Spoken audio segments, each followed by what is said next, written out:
with that. Hello, good evening. Lots of people already joining. Hello to you. Divilius, hello. Easy. Wie geht's dir? Cannonplug, hello. Manifest, hello. Hannes, hi. Peter, greetings to Belgium. Hope you're doing well, Peter. Oh, actually, maybe you're even Austria, maybe.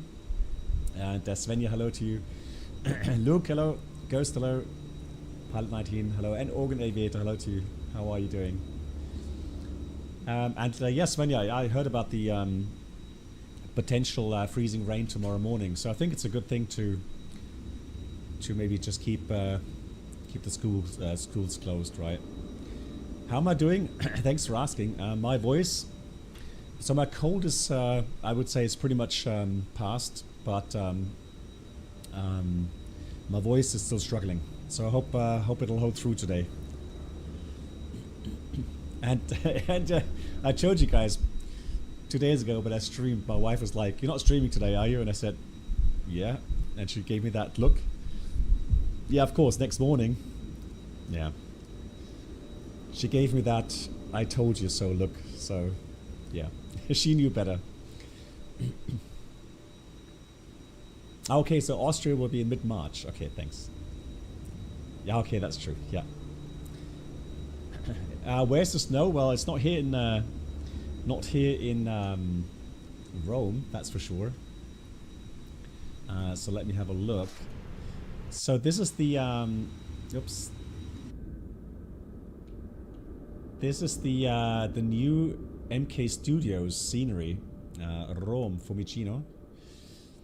And here it's beautiful. Hey MAN, how are you? The Captain Black Box Twitch channel subscriber MAN. Could new subscribers please make Hope you're doing well. First of all, cabin, where complimentary drinks, snacks, and premium flight entertainment will be served. Oh my God, Kleptrick! Thank you. Hang on, I've missed Kleptrick's reset. Happy New Year. Wishing you and your family a year filled with love, health, and happiness. BB711 beloved. That's really kind, Luke. Thank you so much for the kind words, and thanks for the 68 months. And Kleptrick, it's lovely to see you, Kleptrick. Happy New Year. How are you doing? And I hope you're doing well, Kleptrick. Always lovely to see you. Hey, and Pete, hello to you as well. How are you? Welcome aboard the Captain Black Box Twitch channel subscriber experience. Doing great. That's Could good to new hear, Kleptrick. subscribers Lovely to please see make you. your way to the first class cabin, And where Mark, complimentary hello. drinks, snacks, Goody. and premium flight entertainment will be served. And Thank Lee 87 coming in as well. 51 months. That's a long time too. Lee, thank you so much for the 51. And Voyager, moin. Fishbone, hello. Yeah, so Fishbone, I agree. I'm not sure if we make it to Amsterdam because, like I was announcing on the previous stream, today we are doing the new kind of spin the wheel. So the failures, and for those that haven't heard on the last stream, I made a. Let me have a look. That was AirPlay. I made a spin the wheel kind of app to spice up some of the streams. I just need to get my right settings here. And I saw this on a different stream from Riva. He's a German streamer as well, a real world pilot, and he does that, or he's been doing that for quite some time. And so I've been contacted by people from time to time asking, me to do the same thing, and I say, well, not sure, etc., etc. But now that I've had some time, I actually went and kind of made similar features, so we can spin this wheel, and it has pretty much all the failures that are available in the FENIX A320. And then this will be nasty right here, right? Fuel leak left outer. And I'm going to be using the FSI panel to then activate those failures. Because the FSI panel... no, a green up Foxtrot? No, it should be a voice of crash. Not in the FENIX, no, I don't think so. But So I can go to failures here. So for example, if I went to do this one here now, I could go to fuel, and then it says fuel leak left outer. There it is, right? Yeah, I had to type them on my own. Yeah, it took me like 2 days. No, Manifesto, FENIX does not work in X-Plane, no. X-Plane, you can get the TOLIS A319 2021, which has some of the failures as well, but not all of them. Now, the idea is, of course, that we will try to expand this to other add-ons that have some good failure simulation. So, for example, PMDG, 737, 777. We have the MD-11 from what's that called? They're called TFDI. They are going to be bringing out a new update for their MD-11, including there's a kind of an expert expansion that has failures as well. It is Captain Chaos, yeah, it is still strained, yeah. My wife gave me that look today again, like, are you sure you're going to be streaming? And I said, yeah. Okay, so MAN, so since you gifted on the last stream, not just the last stream, but on the last stream you also gifted 5 subs, I would like to give you the offer, if you want, to choose one failure that we're going to have on the flight today. And so we'll do one failure there from you, and then I'll do one spin of the wheel. And then on the last stream we had John Tomira. I'm not sure if John is in today. He gifted 5, and also then let's see, we had ladies and gentlemen, LH Virtual. Welcome aboard the Captain Black also Box coming in, Entertainment Experience. Oh New no! subscribers should Hang on, pick up their pass to first class. Thank you. Oh my god. Who gifts 10 subs? Anonymous. Oh my god, Anonymous. Well, first of all, thank you so much gifting the 10 subs. Yeah, and everyone that's just been gifted, please say a big thank you. Now, ladies and the gentlemen, question is, welcome aboard the Captain Black Box Infotainment Experience. New subscribers should now pick up their pass to first class. Thank you. Yeah, I'm worried now because I'm worried that because we did say so those that gift subs, there's some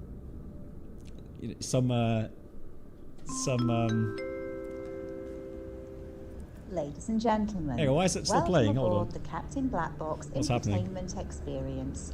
New subscribers should now pick up their pass to first class. Thank you. I'm just going to quickly hide the sounds there, or dim down the sounds, because it's playing, which is kind of weird. I'm not sure why it's playing all the gifted subs, all the 10 people that's just been gifted. But yeah, we did say that, hey Gaby, that we do kind of a staggered options. So 10 gifted would give you 2 failures that you can choose. For the person that has gifted, and then we'll do 3 spins of the wheel. Yeah, the ghost I call, which exactly. So the question is, how that Anonymous will get those to me.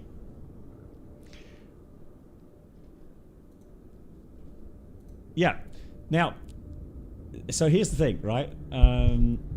Here's the thing. Yeah, I'm aware that you could fail something really nasty and we won't get very far, right? So I can either appeal. Yeah, that's true. We can either appeal to some, to some sensible failures, so that I get the chance to explain some stuff as well. But we'll see. It's going to be a test. We're going to see how it works, right? So we'll see. Who knows? It may end in a quick return. I potentially yes. Well, we'll see. Good. Anyways, oh, hang on. One more thing. Let's get my camera here. me see. That works. That works. That works. There we go. Right. Yeah, that's all right. Cool. MAN. Okay, wonderful. Then in 30 minutes, you can let me know. At least we'll get airborne, I think. Right. Cool. Right. I'll tell you what we'll do. Let's hop into the aircraft. And then we'll do the normal preparations. Now, oh yeah, and one more thing, guys. I am going to start up Sayintentions. Hannes, the thing is this. We are going to have a look. Let's see if we have failures. Let's see. No, there's no failures there. Config. Let's try that. Failures manual, and we got failures random. No, so it looks like I don't have random failures active. No. Right. So Hannes, so today it should be okay. But like I said, we're gonna have people suggesting some failures, and again, we'll see how it goes. We'll see how it all goes.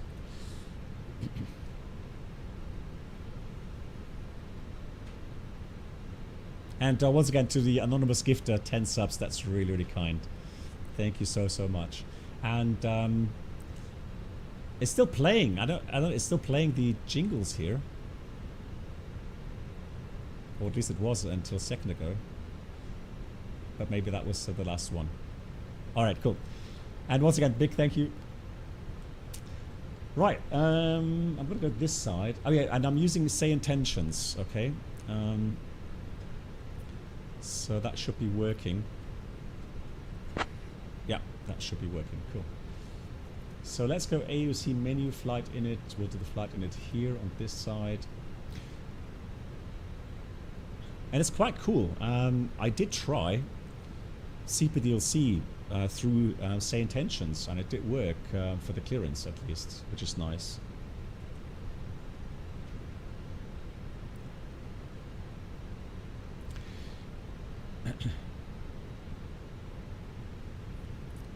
Welcome aboard the Captain. Hey, Stormy Flyer. Channel subscriber experience. So we're called New subscribers, please ETEL row the first class cabin. 74 Romeo. Drinks, snacks, and premium flight 74 entertainment will be Romeo. served.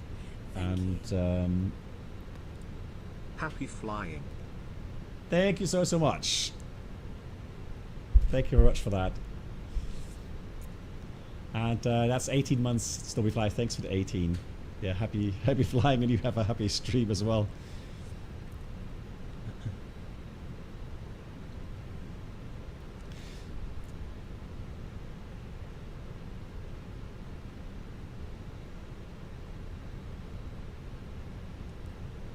Currently, I just tried Sayintentions lately, Ghost, because I have a subscription for that, so that's why I haven't tried Beyond ATC for quite some time, unfortunately. Can't really say anything about that.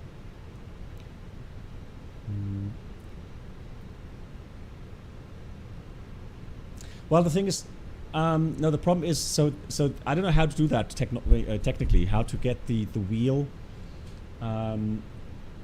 you know, the result from the wheel spin directly into the aircraft.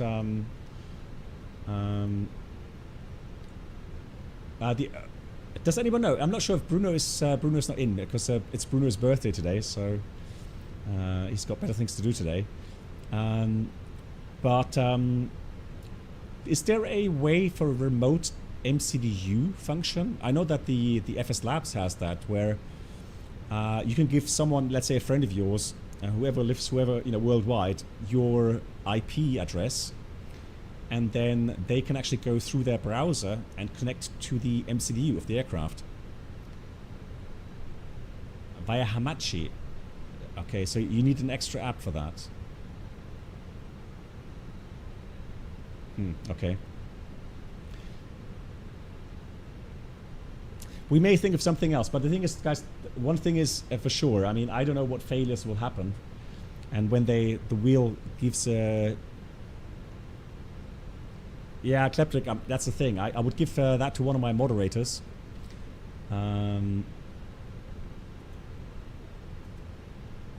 Let's have a look here. Remote MCDU, okay.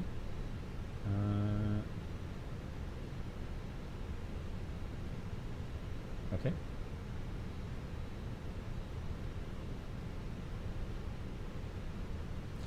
I'll talk to one of my moderators, maybe Bruno even. He's good with that. So, and Hayden, hello to you. Cargo pilot, good evening. Hello, hello. Right, just looking at the OFP right now. I'm just gonna program. Oh, before I do that, let me go ahead and get everything sorted out here. Let's go here, tap. Dismiss. So time here in the sim is what time is it in the sim? It's 13:17. So let me make this 13:40. And then let's do load aircraft. We'll do GSX boarding only and fuel instant. Excellent. Catering vehicles are on their way. Right. Cool. And so we got cost index of 46. I can get rid of the keyboard. 46. And then the cruise level planned. Oh, hang on, disregard. That was the wrong flight plan. Tis. Right.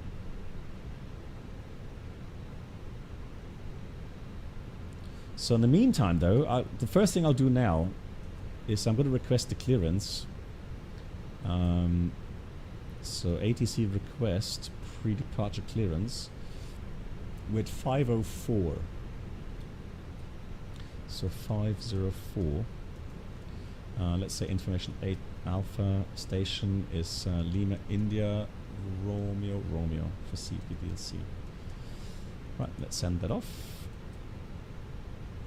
And we'll have received messages. And there we go. Pre-departure clearance received. Stand by. Fantastic. Preliminary load shoot. Let's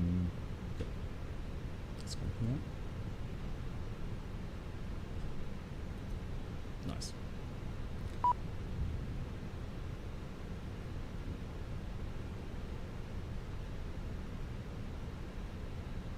And Hannah says the FENIX EFP is already available via IP address. Okay, I tell you what, then that way what we could do is, so those that gift 5 or 10 or 20 subs that have the option to give me a failure, so they can choose 1 failure or 2 failures depending on the amount of gifted subs, they could get in contact with one of my moderators who has the access to the MCDU, and then they can secretly at any time insert that failure without me knowing what the failure will be. That will be a surprise then for me as well. Yeah. And Thomas, hello to you.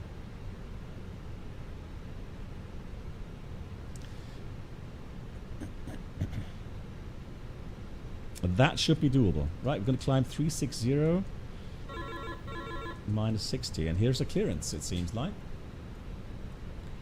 Right, we have stand by. Then we've got clear to Amsterdam, SOZIP 6 or SOZIP 6 Zulu, maintain 4000. Departure is 1255 and squawk 1000. Expect 34 left. Okay. And we'll take 34 left for departure, which is kind of unusual, but it's all right. We'll take it. Good. So that has worked. So we've got departure 34 left.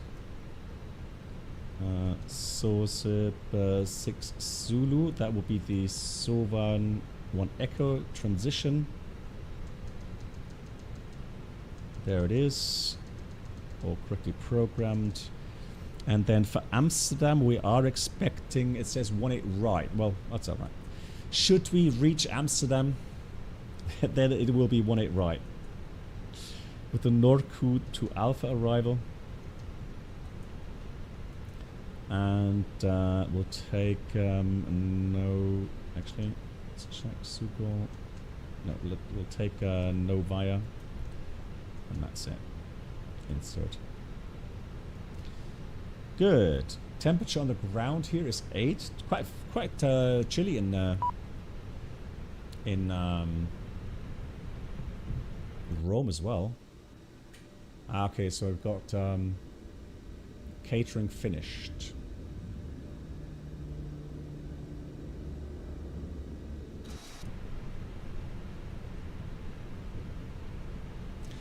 Yeah, Ghost. Normally they do, but I think I guess SimBrief. I forgot to look at SimBrief departure runway. It's all right. It's not a big deal today, guys. It's not about the departure runway today. It's about the failures that we're gonna get. We are expecting 59.3 expected, and the block fuel is going to be about 8.9. Yeah, 8.9 it is. So 8.9 goes in there.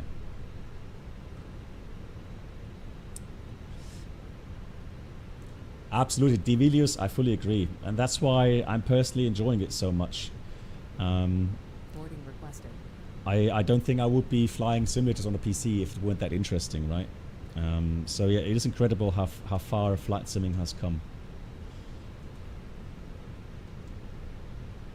So, do we have yeah, that's the jetway connecting. Fantastic, love it.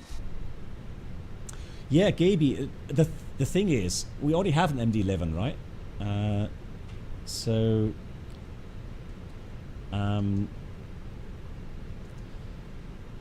was a freighter version, right? And then we have MD-11 also for X-Plane. But tomorrow we're going to get the updated one as well for the passenger variant. And one cool thing though is, of course, with the MD-11, with the expert add-on or something, whatever it's called, yeah, you can get all the failures, or lots of failures as well, which should be interesting. Let me get my wind data in here. So wind request, send that off, that's fine. And then, so diff rips, radnav for departure. Let's do that here quickly.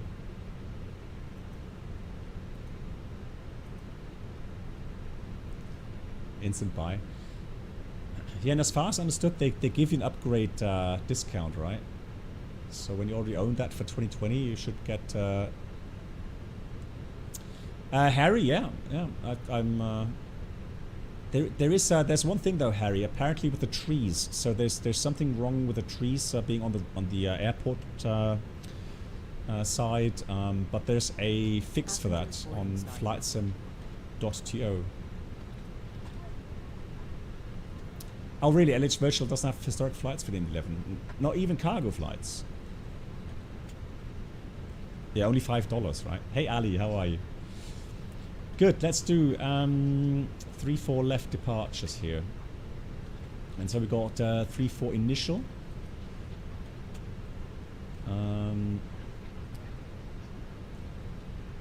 But not 3-4 right, 3-4 left. Departures 3-4 left. No. Initial climb. There we go, that's the one. So we're taking the Sourcif 6 Zulu departure. No, 6 Romeo, it says. Hang on. What did the clearance say again? No, 6 Zulu. There we go. So 6 Zulu is this one here. This will be the shorter one, but I'm not sure about the restrictions if we're making them. So we'll take the longer one, and maybe we can ask for direct from Sayintentions. Good, and then we have the transitions. Should be transitions. Let's have a look. No, south, no. Should be.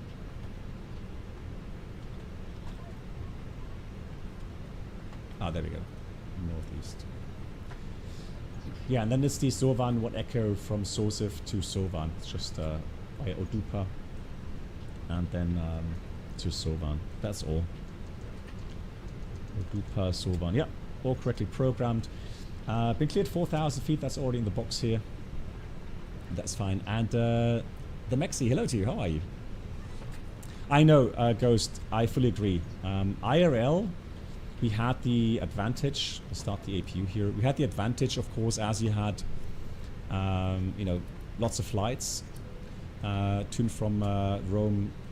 At some point, you knew exactly what departure to expect, and it was always pretty much the same. Sosif initially, and then Sovan transition. That was the one, or those were the ones for us as well. So not really that much of a surprise. Can we do anything regarding? Yeah, we'll take Ostia. That's at the that's a VOR at the airport. So we'll take Oscar Sierra Tango Ratnaf. Secondary will have copy active. We'll do a quick return if anything happens back to Fiumicino. It will be arrival. We'll take the ILS 34 left as well. No start, no volume. Good. Excellent. Alrighty. And then for the engine out. Oops. Runway 34 left. So it's going to be NADP 1 and 34 left, 3 DMEs Ostia, then left turn track 261 and proceed radial 291 Ostia to 19 dBs and hold. Okay. So how do we program that? Well, first of all, we'll take runway 34 left, which has track 340. 340 there. No, I don't use Rex Atmos. I have it. I have Rex Atmos, but I'm not running it at the moment.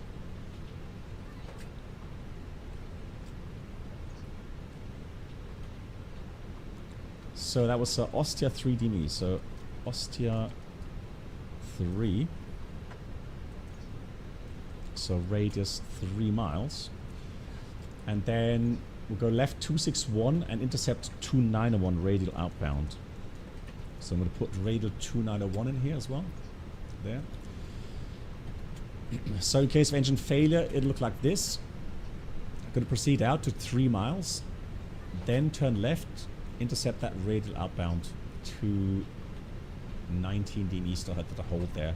And that should be over water. Yeah. So we don't have any issues with terrain there. That's great. And Avenger, hello, how are you? So that was 1255. And enter that in here as a backup, as a reminder. 4,000 feet and squawk 1,000.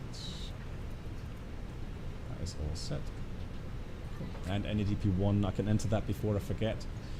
So we'll take 1520, 3020, and 1600 is the engine out acceleration.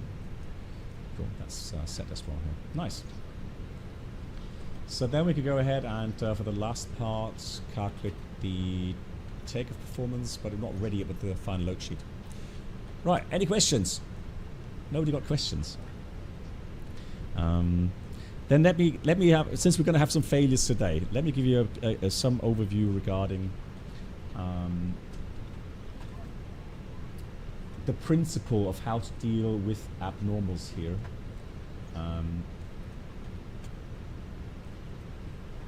In the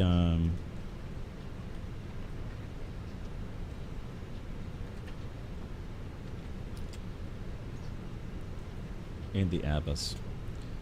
Now, first of all,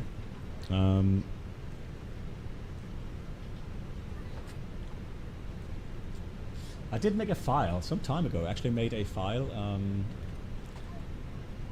for the ECAM, right? So the electronic centralized aircraft monitoring system. That's what's behind ECAM. Now the purpose is to display aircraft system information. Well, we know that, don't we? It monitors the aircraft systems, and then it indicate actions which are required by the crew in a normal, abnormal, and emergency situations. Yeah, Peter, if it's specific ones regarding, I don't know, hardware or something, then Peter is best to do it via private message, yeah. So there's several modes, operational modes. So normal mode automatically displays systems and memos in accordance with the flight phase. So the normal checklists, etc. It has a failure mode, so it automatically displays the appropriate abnormal procedure, including the associated synoptic, which is a great feature. Also has an advisory mode, so it automatically displays system synoptics associated with drifting parameters. About the MCDU procedure. Well, go ahead, Peter. Post a question and we'll see how quickly I can answer that. And then the manual mode, yeah. So manually you can select, of course, also, you know, synoptic pages, right? So you can click on the lower pages there and get the different synoptic pages. So it has a manual function as well. That's what's behind that. Okay, Peter, wonderful. So when you go take off, some of you will notice it says at some point, it says in magenta there, it says takeoff inhibit. And that means that between 80 knots on the ground on takeoff, liftoff, and then to 1500 feet, it will inhibit most of the messages. So only very important messages like engine fire, maybe some engine failure stuff, whatever, right? So only the very important messages will come through in that case, between 80 and 1,500 feet, so 80 knots and 1,500 feet after liftoff. On takeoff, you can have a look. Yeah, Amen, welcome back. So on takeoff, you can have a look and see if you can spot the inhibit stuff there. MAN, I'm just wondering if you want, I can go online on the multiplayer. Echt dit Restore-pilot, hello, good. It should be 1500 AGL monitor, so probably radio altimeter, I would imagine. No, Ghost, that's a good question. No, it does not have. So you can't call up, let's say, the engine fire checklist. You could do that in EFB, but not in ECAM. No. But that's a good question. Yeah, that's true. It also has an inhibit phase on landing, right? So between 800 feet and then down to 80 knots, there are also inhibits for landing. Okay, that's fine. Okay, I mean, yeah, we should be taking off 10 o'clock German time for the good flight. Now, very important is the coloring, right? So any red warnings coming through with the repetitive chime, it's a configuration of failure regarding immediate action, right? So fire is a good abnormal, smoke warnings, yeah, a direct law, anything like that's really, you know, requires the autopilot disconnect, also a red warning, right? So these things require the pilots to get, you know, into action immediately, right? Now amber, you have amber with chime and without chime, right? So you have a configuration of failure requiring attention, but not immediate action, right? That's very important. The green stuff is normal and long-term operation, so no action to be performed. White messages indicate a controlled function, an action carried out but not corresponding to normal checklist operations. So, for example, setting a switch to off manually, right? Now, cyan messages are the ones on the checklist which have been have to be carried out. So on the landing checklist, right, anything that's blue or cyan, that still has to be done. Yeah, magenta, special messages like the takeoff inhibit or the other messages on the engine warning display.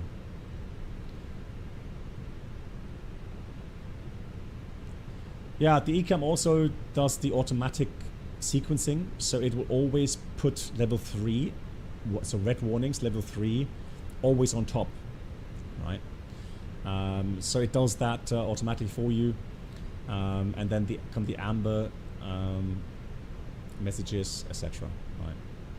And at the end, you have a status message, and here in the Airbus, status is an integral part of the whole checklist procedure, giving you an overview, you know, what you have to consider and what's in op.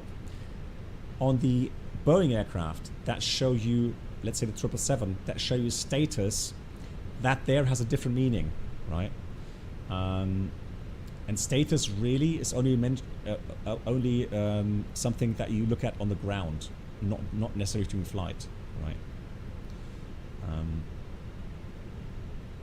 Uptocat asks, does memory items show up on ECAM even though you should know them in your memory? Yes.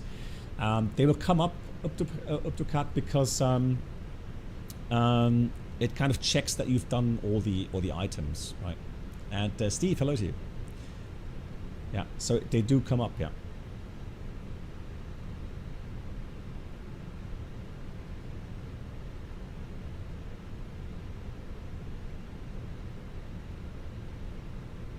Yeah, that's also a good point, yeah.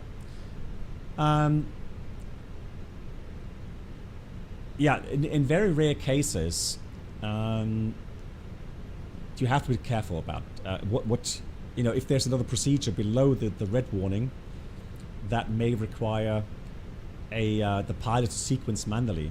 A good explanation, for example, is you have bird strikes on both engines, and then you have engine fire on one side, but the engine continues to run, and on the other side you have engine stall, and so the engine potentially is damaged as well.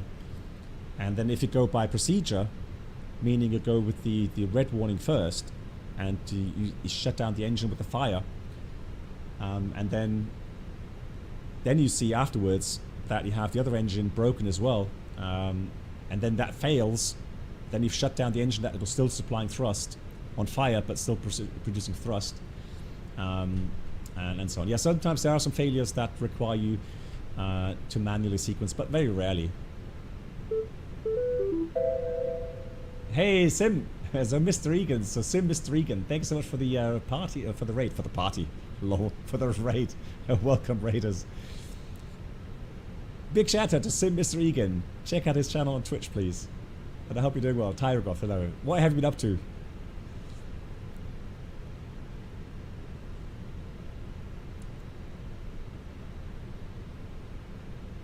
Yeah, the one I can think about, we'll have a look. So we can check the checklist. So I think one of them was the emergency descent checklist,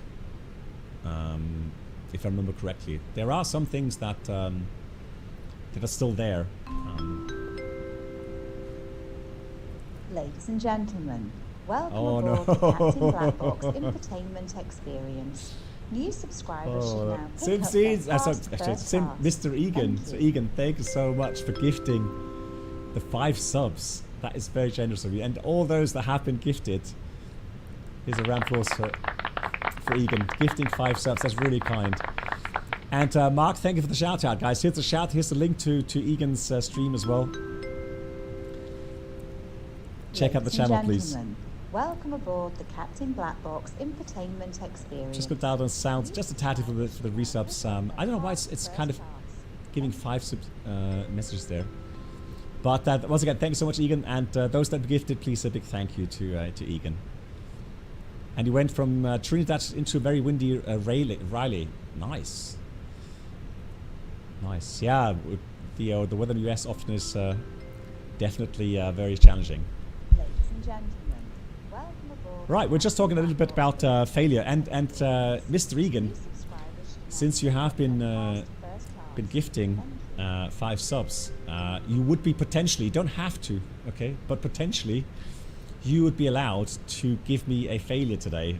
So you could choose any failure from the FENIX failure list, and yeah, so with 5 gifted, you're allowed to choose one, and we'll do, on top of that, we'll do 1 turn of the wheel. Yes. We'll see if we get to Amsterdam. But okay, so yeah, boah, yeah. But just to make it clear, right? MAN, shall we wait until after takeoff? Because I'm not sure. Ladies and gentlemen, welcome aboard the Captain Black Box. Yeah, that, I think that's better. As a bit of a surprise, right? Yeah, so MAN is first. APU up. Lol, yeah, gifts. Good one. Okay, Mark, yeah, direct message. Yeah, thank you. Okay, hang on. Just need to check. Oops, hang on. Hold on. Let me let's do that. I don't always show you the private message, do I? Yes, good morning to you. Oh my god. Enjoy the gifted sub. Yeah, so that's the message then for the 5 gifted. Thank you so much for you can again. Wow. No, MAN. When you're ready, oh my voice. When you're ready, you can give me that failure.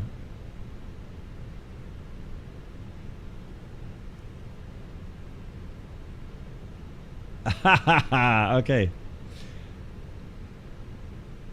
All right. Okay.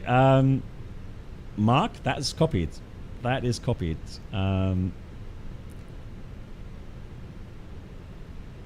Yeah. Okay. All copied, Mark. We'll do so. Whew, gonna be spicy today. I can see that being very interesting today for sure. Hey Beethoven. Yeah, we'll see. Okay, but be advised again. I will act just like I would act in real life. Meaning, if you guys give me a failure, or if a failure comes through the spin wheel that requires immediate action and immediate landing, we will do so. Okay. And then depending on the time remaining, we will try to get to Amsterdam or not. We'll see. All right. So be aware. Be aware of that. Okay. And be aware of the timing as well. Right. So maybe if you do something that requires a landing at the next suitable airport, maybe wait until we're closer to the destination. Just saying. Okay. Just giving you some options. Because the timing can be interesting as well. Hey, Paul. Sorry, I'm still fighting with a cold. Paul the Pilot, hello to you. Greetings. Good. ECAM handling. You've seen it many times, right? We'll go through that, and I will use exactly the same wordings here, right? So first of all, identify the issue. Engine 1 fire. Fly the plane. Verify the failure. ECAM actions. Checklist at the end of the status, right? So we will do exactly that. The show can start. Exactly. Right, we finished with the boarding, so let me quickly go ahead and get myself the weather report. And although, yeah, let's do the load sheet first before I forget. So we've got 59.2 final weights, 59.2. And the CG is 32.4, pretty far after CG today. 8.9 is correct. Expected takeoff weight is 67.9. That's fine. Taxi out. That works. Perfect. And that means we can go ahead and sync the final load sheet. Runway will be 34 left. It's dry. 67.9. We'll have packs off. Optimum config. Yeah, as always, I'll add 1 degree Celsius, subtract 1 hectopascal if anything changes to the negative while we taxi out. We'll take full length. So we'll take flap 1, 66 on the flex, full length, 59, 59, 60. Looks good to me. Sending that to the MCDU. And we've already entered the NADP 1 and engine out 1600. Yeah, pretty high speeds. True. Yeah. Pretty high speeds. So now what I wanted to do is just get the weather here. Let's see what we get. We are on live weather. We're not live time, but we are on live weather. So that way, let's sync that again. Yeah, 7 degrees Celsius, 1019, and 350 at 8, hence 34 left. Yes, Boozy, I mean, the thing is, it doesn't really make that much difference to your takeoff weight, but there may be some instances, some departure, you know, runways somewhere that are very short or high temperature, whatever, where you need every single, you know, degree Celsius if you flexed, right? And that's why, you know, higher temperature than what you calculated or a lower pressure, air pressure that you calculated will have a negative impact on your performance, right? And that has to be addressed, that has to be calculated. Hence, IRL, that's what we did, yeah. At least on the Airbus, not on the Boeings. Good, happy with that. And that way I'll give you a quick briefing. So currently we have A320 wing tip fence CFM aircraft, technically right now, all good. No ghost, all good. Oh, sorry, no, Ghost, you asked whether or not you have the feature regarding that to send the performance data to the MCDU. No, we did not, no.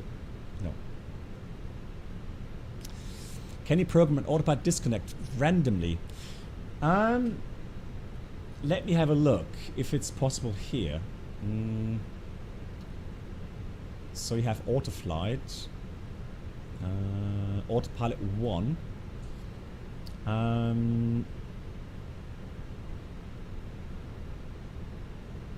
No, so here you got only altitude, indicate airspeed, and then fail at a certain time. No.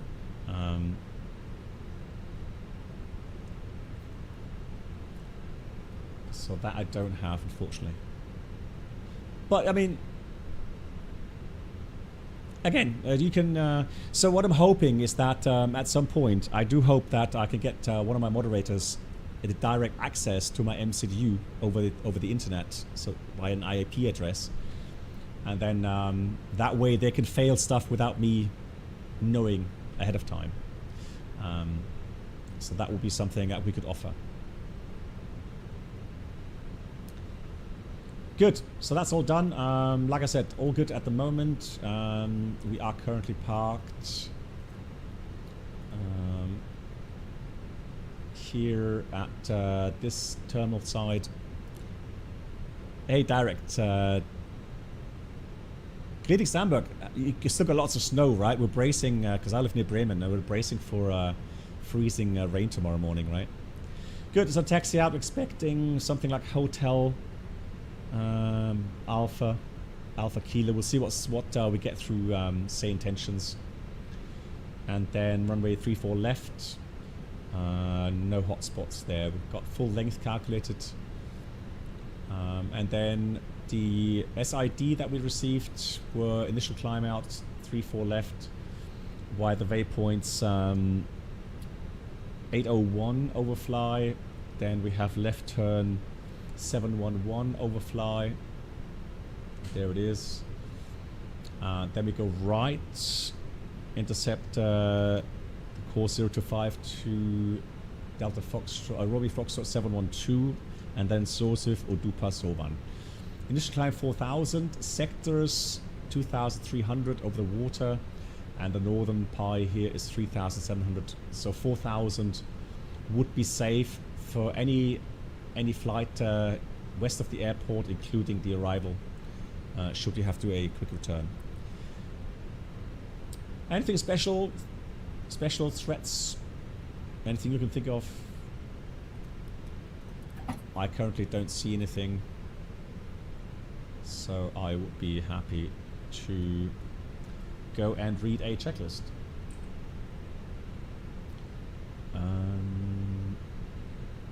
Although, I mean, we'll go for the RTO, objective takeoff.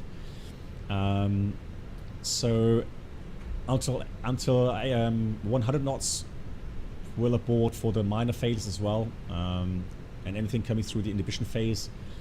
And then above 100 knots, high-speed phase, we'll abort only for thrust loss, aircraft not controllable, ATC call, or any warnings coming through the inhibition phase. Oh, I know, absolutely. Every flight, it beat my first glider flight, my first prop flight in training, my first jet flight. I remember everything. It's those memories, obviously, that will cling in your head for a very long time. Good, and then indicator engine failure straight out until 3 miles, Ostia, proceeding left 261 degrees, intercept that radial 291 outbound from Ostia, and the engine out acceleration is in 1,600 feet. Alrighty, and if there's no questions, no remarks, then we'll read the first checklist.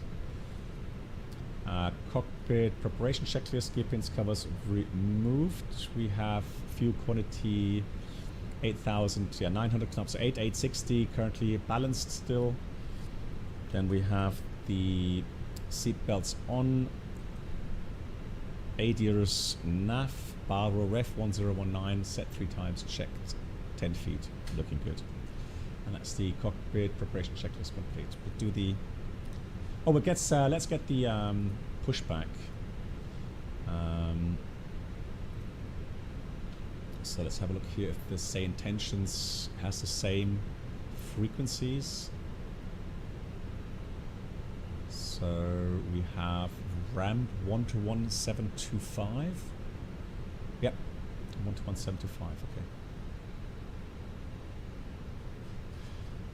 So for those that are not familiar with Sayintentions, so it simulates ATC, air traffic control, for you. But let me get the pushback truck here already. So that's that.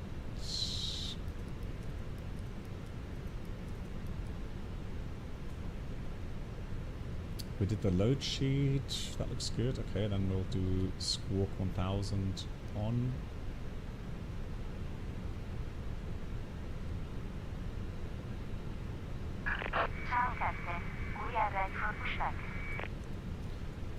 Rome Pomicino ground, good evening from Itauro, 74 Romeo, stand 504, requesting push.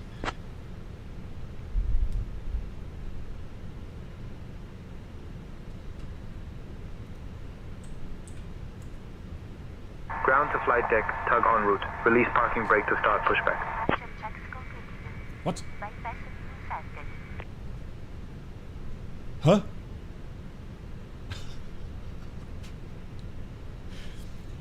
What was that? That didn't happen this afternoon when I tried it. Does Sayintention have pushback? Hold on. How do I stop that? Bypass pin inserted. Just let me know when you're ready to start the pushback. No, that's so we got GSX. I tell you what, let's deactivate GSX then. Let me restart that. Yeah, it's too loud. Yeah, I agree. That's too loud. So I'm going to dial down Sayintentions. So that should be better now.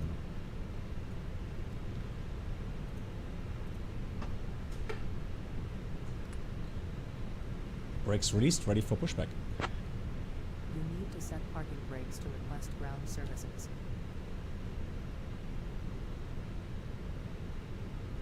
Ground to flight deck, tug standing by, pushback commencing. Off blocks time 2:55 p.m. That's weird. Absurd gravity here. Is it still loud? Hang on. Hold on. It should be better now, right?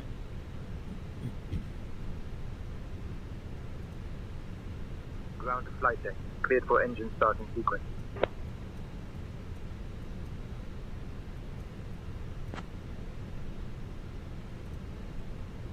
Fine now. Okay, cool. Good. Cleared for engine start, he says. Right. We've done the checklist. No, we haven't done the checklist. No, we haven't done the checklist. Before start checklist.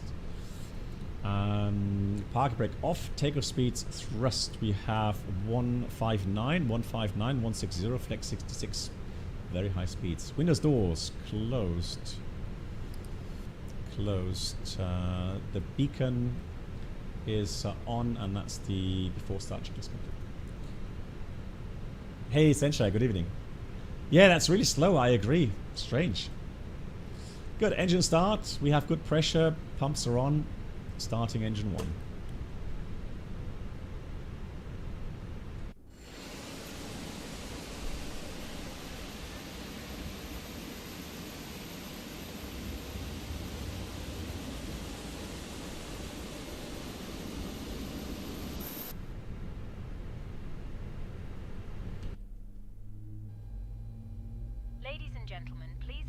So long as it works, yeah, that's true.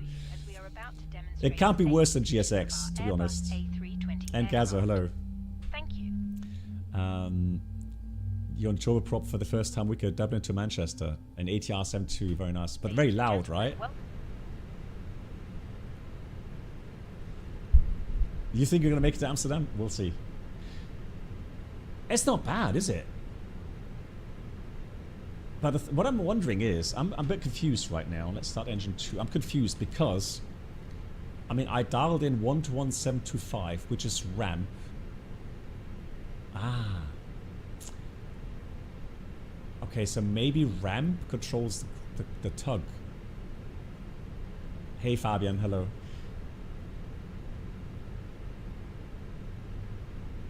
So now, Ground to flight deck, pushback complete. Please ensure parking brakes are set.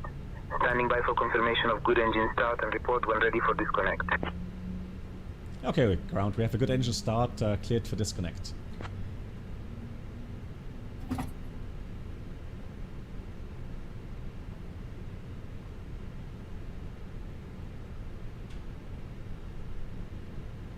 Oh, it's actually letting me down now. How cool. Oh. Ground to flight deck. Bypass pin removed. We've disconnected and crew is clear. You're good to go. Have a great flight. See you soon. Thank you. Have a nice day. I mean, it's not worse than GSX, is it? 121.675 for taxi. Then let's try that. You are still on apron frequency.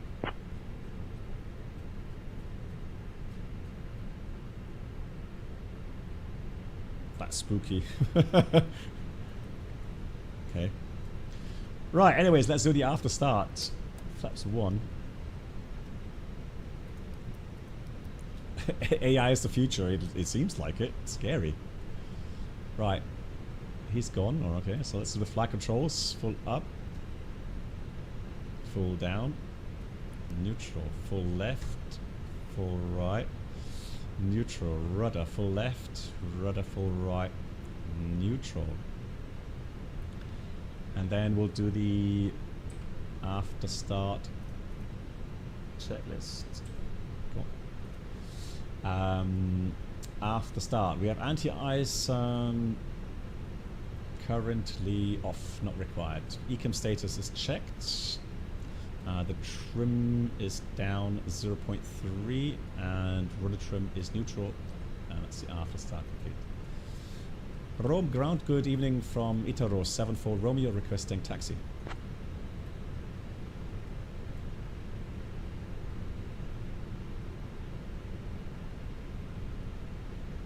Arrow 74 Romeo, taxi to runway 34 right via November Whiskey, November Zulu Golf. Itaro 74 Romeo request 34 left for departure. I mean, we did get 3-4 left as well, right, for clearance. Arrow 74 Romeo, runway 34 left is not available. Expect runway 34 right for departure.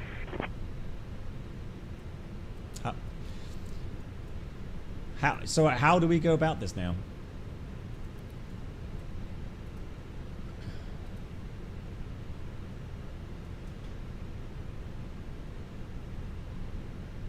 Sharpness filter in your graphics setting. Not that I'm aware of, no.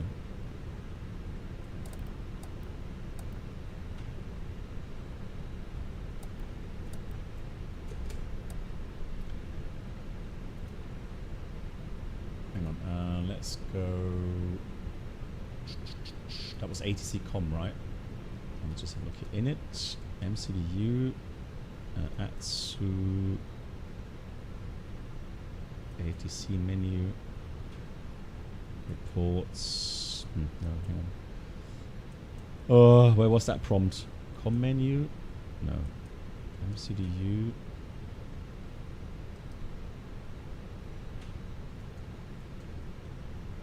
Message record. There it is. There we go. Found it. Right. It says expect runway 34 left. Yeah, the problem is here at Sayintentions is and ground Itaro 74 Romeo, we had been cleared via runway 34 left. So request 34 left.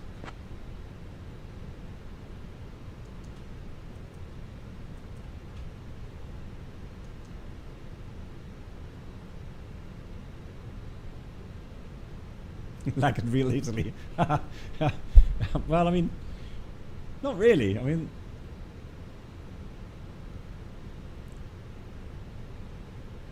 tumbleweed, yeah. Like around Itoro 74 Romeo, we need 34 left for departure.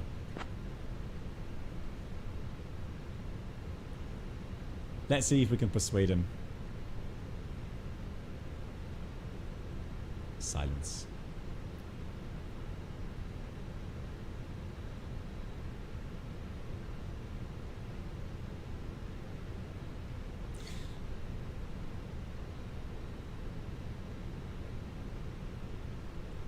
Full me ground, Itoro 74 Romeo, radio check.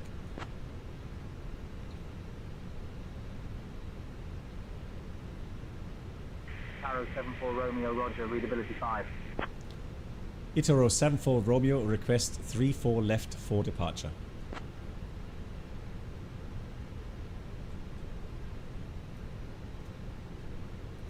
Arrow 74 Romeo, runway 34 left is not available.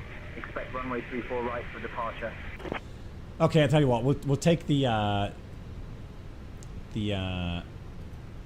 that departure. It doesn't really matter. So we'll take this one with that transition.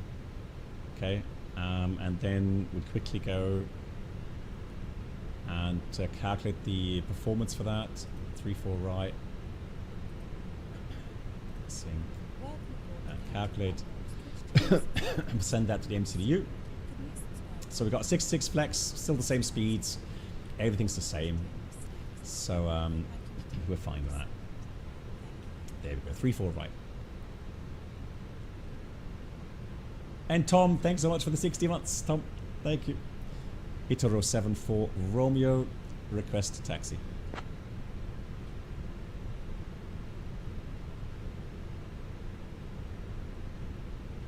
Arrow 74 Romeo, taxi to runway 34 right via November Whiskey, November Zulu, Golf. Taxi runway 34 right, November Whiskey, November Zulu, and then Golf, Itoro 74 Romeo.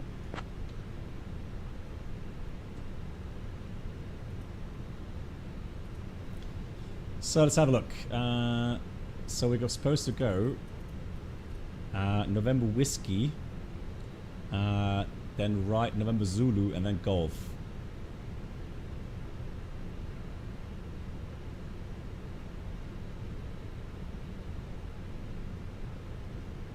And then I guess Delta, because yeah, it's weird. It's not that's not done in real life.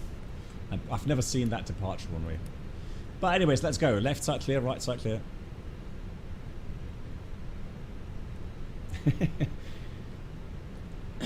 Interesting. That is interesting to see. Sayintentions having a fairly simple kind of thing, right? They give you 3-4 left in the clearance. So how come now suddenly they give you 3-4 right? So that should be so easy to fix, or that shouldn't really happen. Right, let's do manual brake or brakes check. Yeah, Monitos, again, I have not used Sayintentions for a long time, and I keep hearing people telling me how good it is. And so I thought I'd try today. You prefer beyond ATC, Sapphire? Okay. Is it that much more reliable? Like, I remember when I tried it the last time, it had issues with radar vectors at the end.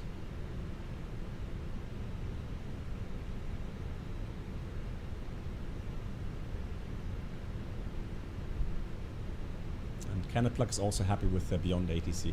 Okay, well, I guess I have to give that a try again. Why not? That's a great livery. Love that livery. Very nice. And Mad Cat says he uses both, but both have issues. Right, okay, wait. Alright, let's go golf here on the left. Hey Ted! Greetings to you. Ted, I did not forget you regarding the thrust levers from Thrustmaster that I'm going to try to get them sent to you next week, Ted. If you could do me a favor, Ted, could you send me via WhatsApp your address, please? Or the address that you want that to be sent to. Then I'll try to get it going next week.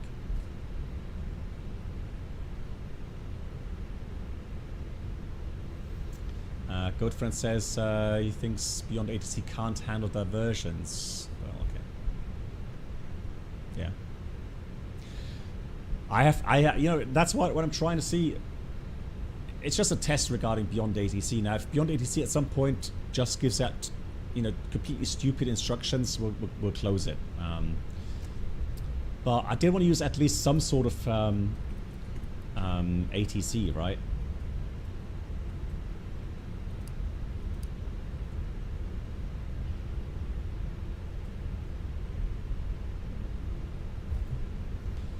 Itaro 74 Romeo, confirm routing after Golf.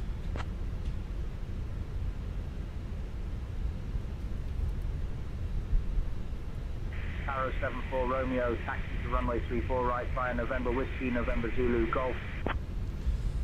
Yeah, so that's the thing. It doesn't have any Golf taxiway from this point onwards, right? So again, it's one of those things.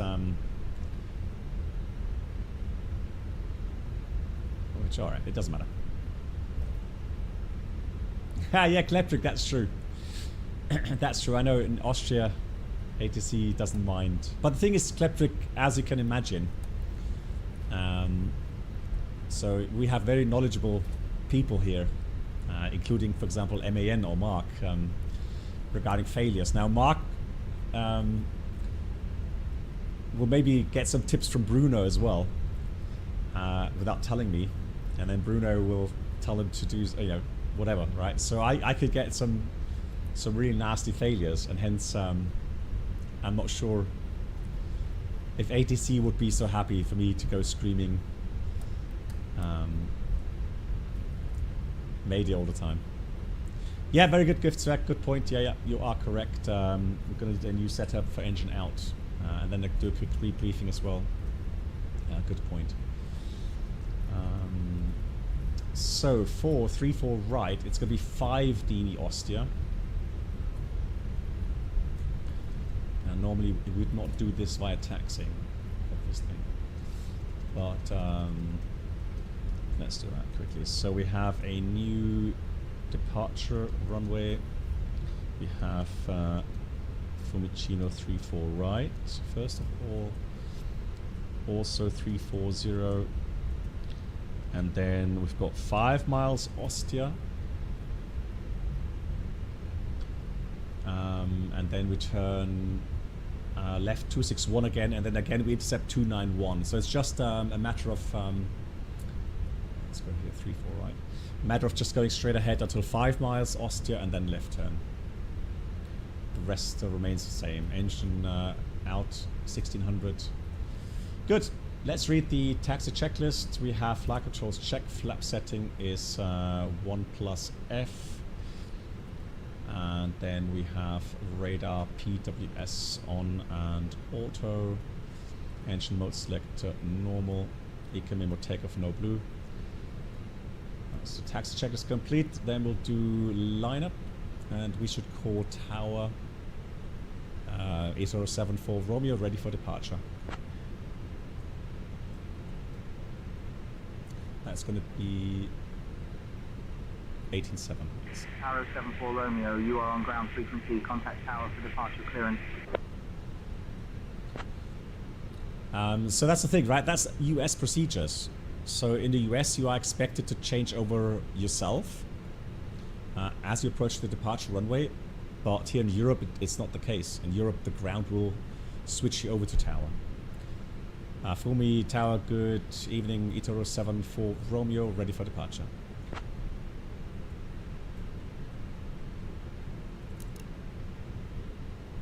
Cabin crew, prepare Tower for 74 departure. Romeo, Fume Tower, runway 34 right, winds 340 at 8, cleared for takeoff. 34 right, clear takeoff. Itoro 74 Romeo. Yeah, check, that's true. Ladder checklist. We have takeoff runway 34 right, full length TCAS is now TARA. Pack 1 and 2 off, and that's the lineup checklist completed. Right, we are ready.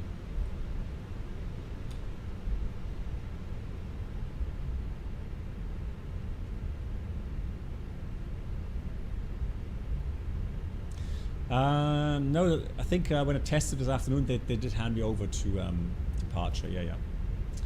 Okay, so that's that. Then lineup checklist completed. 34 right identified. And let's do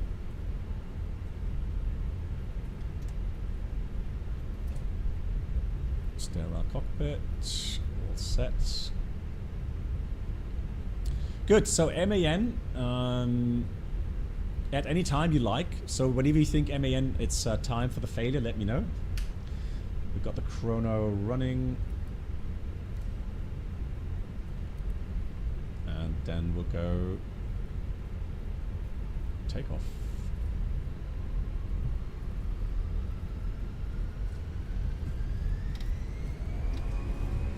Manflex 66 SAS runway auto thrust. Blue thrust set. Oh, I forgot something as well. Oops. 100 knots checked. I'll tell you about that in a second. Stable.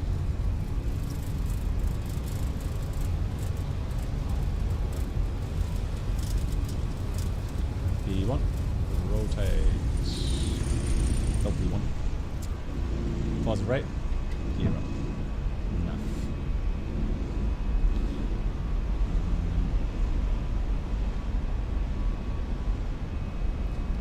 I need to start something. Guys, I have installed the Tobii Ghost app. I'm going to activate that now. So that way you should see on Twitch, though it doesn't work on YouTube, but on Twitch. Itaro 74 Romeo, contact departure on 125.5. 25.5, Itaro 71, 74 Romeo. There should be a way to activate the eye tracker. Yeah. Good, pack 1 is on. Yeah, packs only go on after you put the thrust to climb power. Departure, good afternoon, Itaro 74 Romeo passing 3,000, climbing 4,000.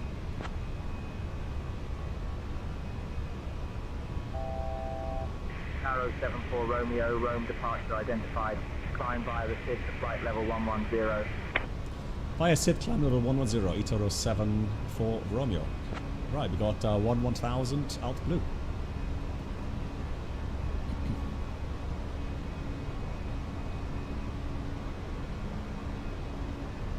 Flap 0, speed is checked. Oh, that's a very high green dot speed. I'll cheat it a bit, go a bit faster.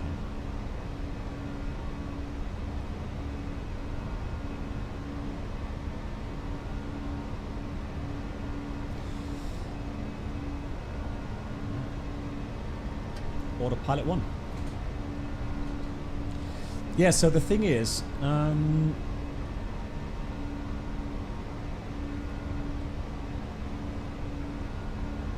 Right, let's have a look. Does this work or not?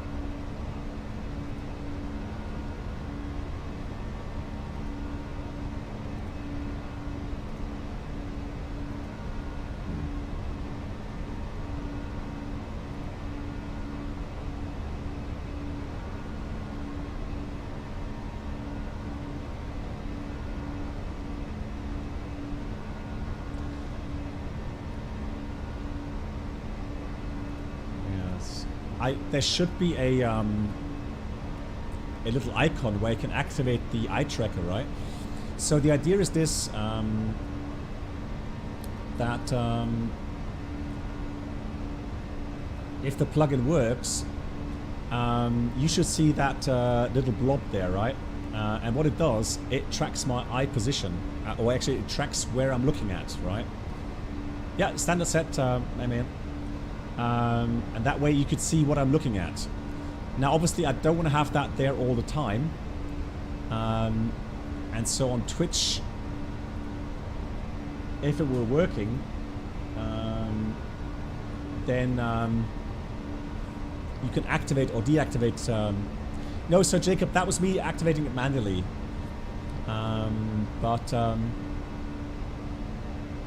yeah, it's saying it's transferring the eye tracking to Twitch.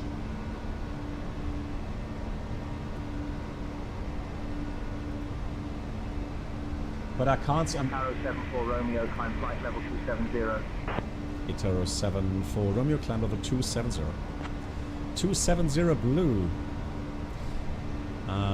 Let's ask for direct. Itaro 74 Romeo, request direct SOSIF. Yeah, exactly, Jacob. Yeah, there should be an option, a little button on the screen somewhere on Twitch. 74 Romeo, clear direct Suzy. Direct to SOSIF. Thank you, Itaro 74 Romeo. All right.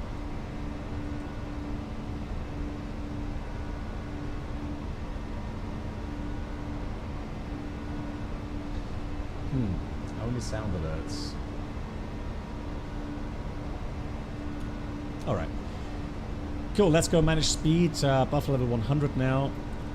And no buttons for you guys. Yeah, I see I have the same. So I don't know why. It was there a moment ago. Okay.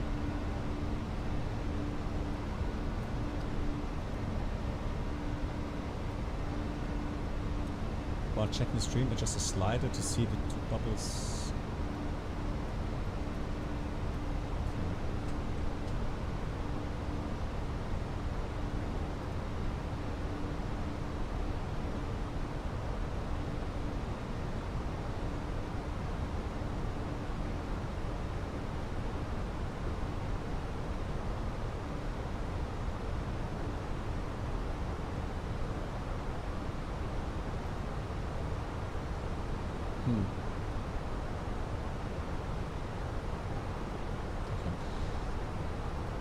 I will check again to see what it takes to activate it. Yeah, so guys, I can switch on it manually, right?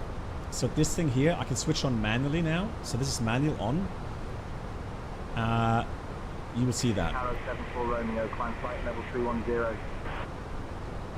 Itaro 74 Romeo, climb level 310. 310 blue.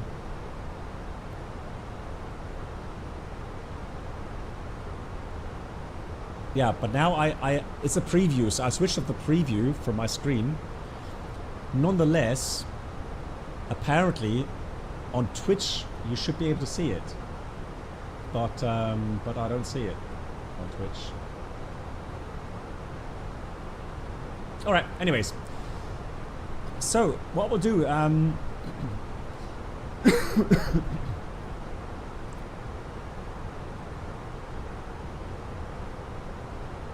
I have to do that on a Twitch control panel.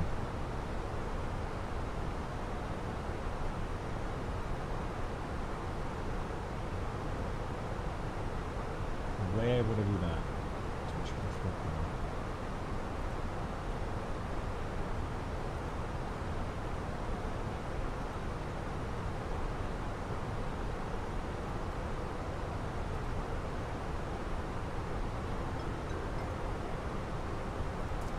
Hey Mert, thank you so much. Thanks for subscribing. New subscribers should now pick up their pass to first class.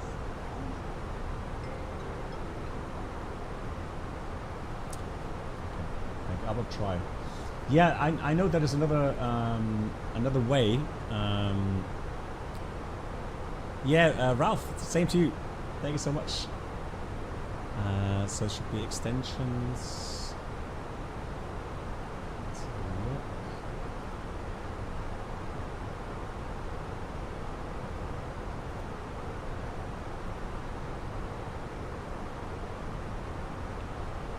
Extensions. Arrow 74 Romeo, climb flight level 320. Beta 74 Romeo, climb level 320. Toby.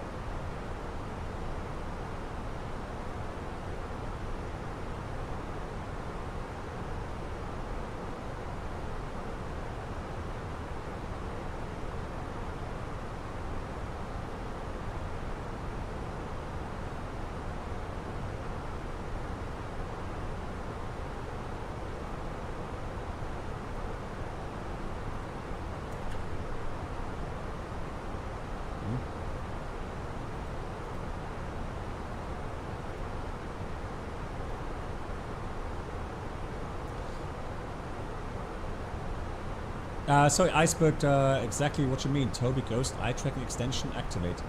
Well, I've done everything here. So in the app I have done it. And it says it's now transferring the data. I am connected, right? So that is connected. And it should be directly going towards Twitch, but I can't find the extension. I can find the menu for the extensions. Oh, okay, hang on. Found it.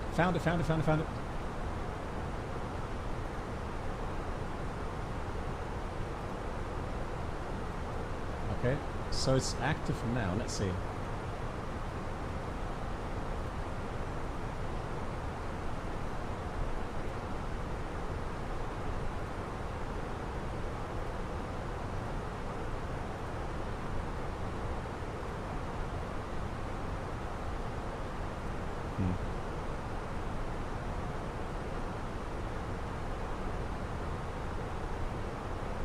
It works? Huh? Hang on. Oh.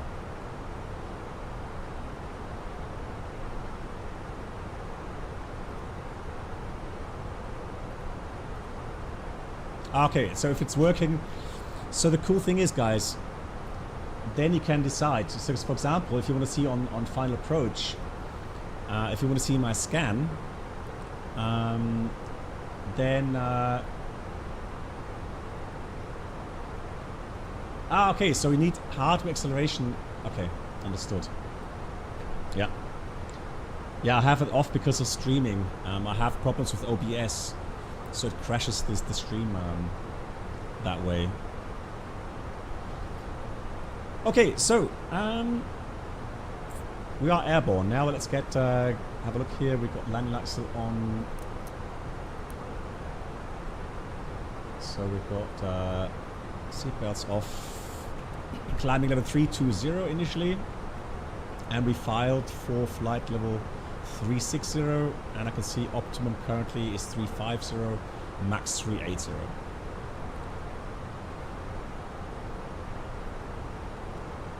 Okay. Thanks for the feedback, guys. Iceberg as well, thanks for the help. Also, Militos, thanks so much.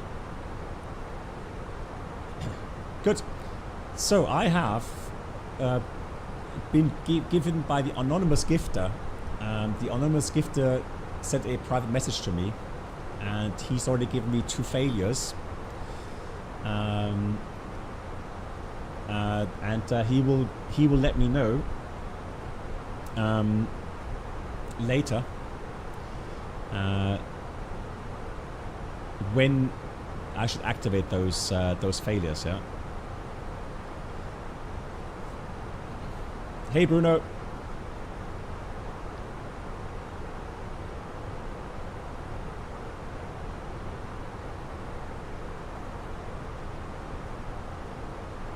Yeah, so Mert, if you want, you can switch it off. So there's a little button on the right-hand side of the Twitch screen where you can switch it off if it's annoying you.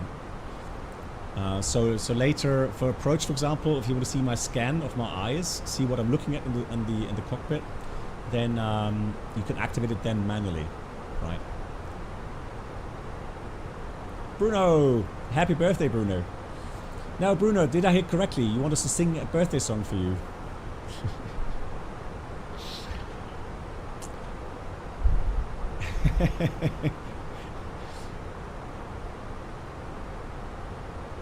Uh-oh, yeah.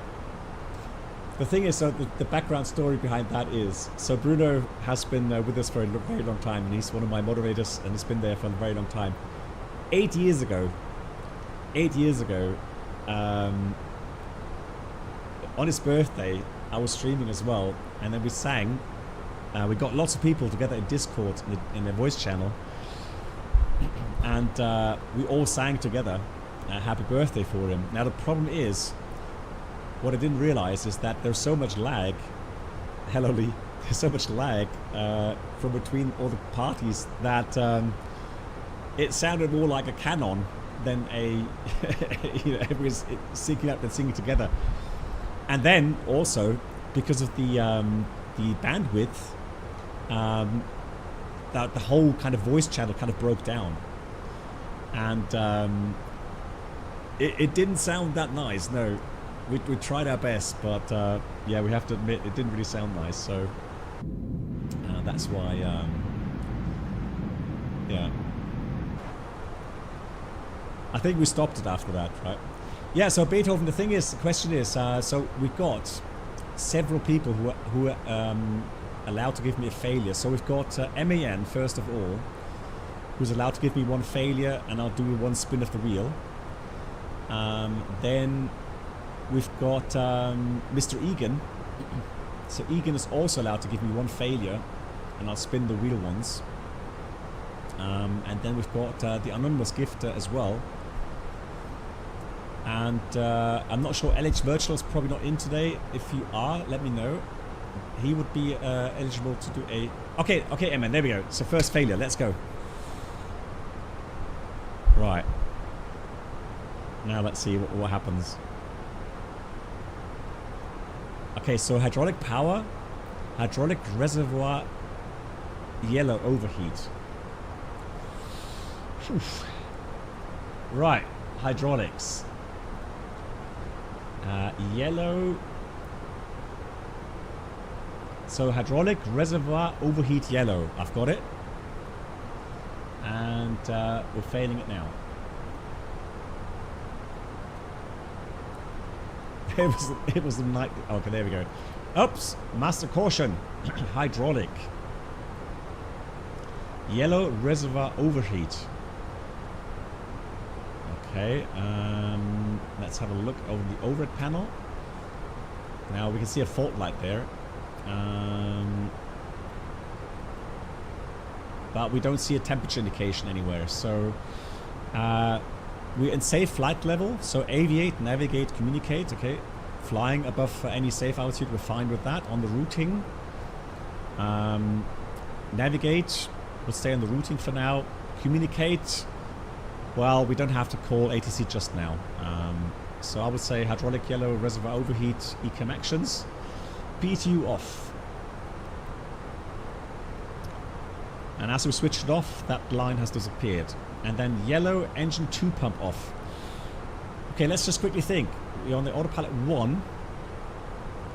And I think yellow means autopilot 2, so we should be okay if it's connected, but that should be alright. Getting ready for a disconnect.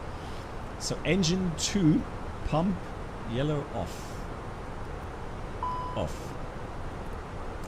Now what happens obviously is that we are going to have a loss of yellow pressure.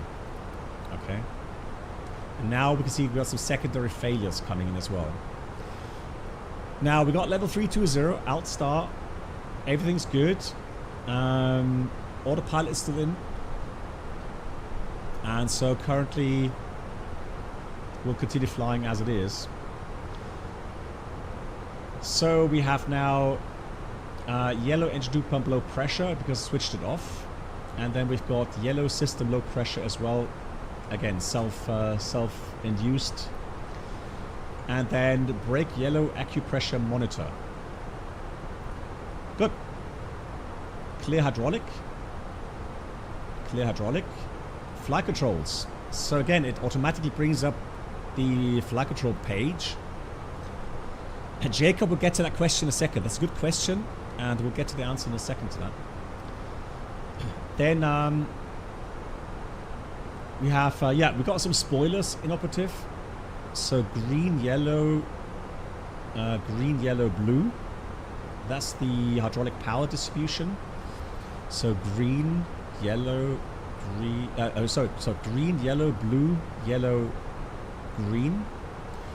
And that's why we failed spoiler pairs 4 and 2 on each wing. But no problem, the other 3 will still work. Then we have a controller here, so pitch trim yellow actuator is broken, but the green one is as a backup still working, so the pitch trim is still working, okay? And we have the right elevator yellow actuator in up, but the blue one is working, and then the rudder has one of the actuators inoperative now, but green and blue also supplying power to the rudder. So all the flight controls are still working, right? Good, let's have a look what other actions we have to do maybe. So flight control, clear flight control. And we have status. Now before we read the status, what we do is we have a quick think about, is there anything that we can do to improve our situation right now? So we'll stop ECAM, or hold ECAM. And then yeah, the question was, can we enable the yellow ilic pump? The answer is theoretically yes. Why? Because if we go back to our hydraulic page, we still have fluid in the system, right? So we could use the ilic pump to provide pressure. The problem is the yellow ilic pump is actually mainly to be used on the ground. It's not there to be used for continuous operation. So the yellow ilic pump is a small pump, and if it has to provide 3000 psi for a very long time, it may break as well. So that's why we don't activate the yellow ilic pump in flight. Yeah, no immediate action items required. Let's have a look. Is there anything that we can do to improve right now? Not really. The only thing I would think later on, what potentially could happen, I'm just putting it out there, I would assume that the overheat has come because somewhere in the system the yellow pump is causing an overheat, right? So theoretically, if we need it for any reason and the overheat condition is gone, we will see that by having the fault light go off later on. Right, so internally, if there's no more overheat, that light will go off, and then theoretically we could, for a short period at least, try to switch on the yellow ilic pump, the yellow normal pump, to get some additional hydraulic power. But that's only if we really need it, right? And you will see that in the status now, we don't need it. We can leave it off. There's enough backup systems available. But let's go through the status. So read status. And so we have a exactly what I've just been talking about. If yellow overheat is out, yellow engine 2 pump on again. Right, so this procedure actually tells us that if the fault light is out, so if the overheat condition is resolved, then we can switch on the engine 2 pump again. And we would switch on the PTU again. Yes, correct, Matt. Yeah. Right, if we are going to be landing with yellow hydraulic switched off, there will be some landing distance penalties.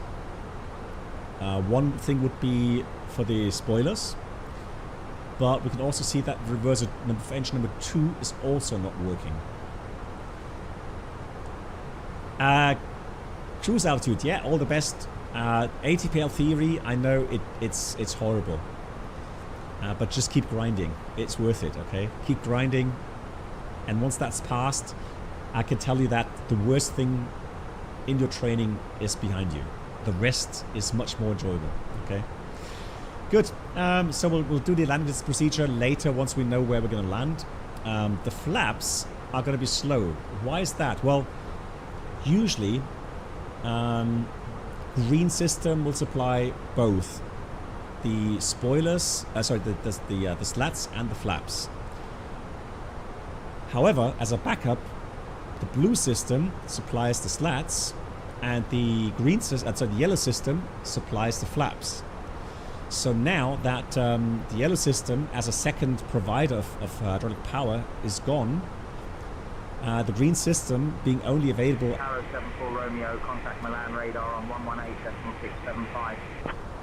118.675. Bye bye, Italo 74 Romeo.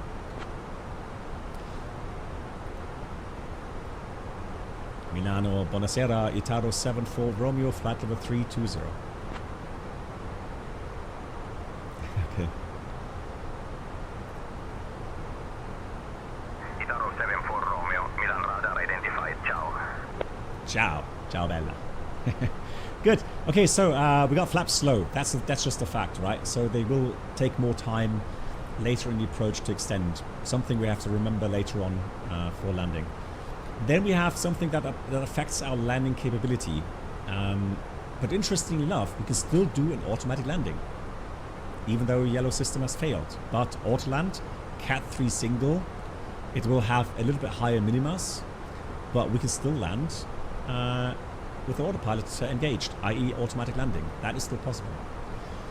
Good, then we come to in-up systems, yellow hydraulics, spoilers 2 and 4, Cat 3 dual, reverser 2, and yaw damper 2. And that's it. And that's remove status, and that's ECAM actions completed. Good.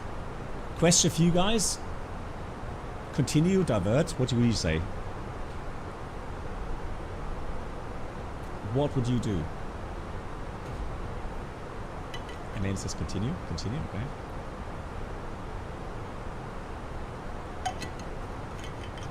Nothing. Continue, okay.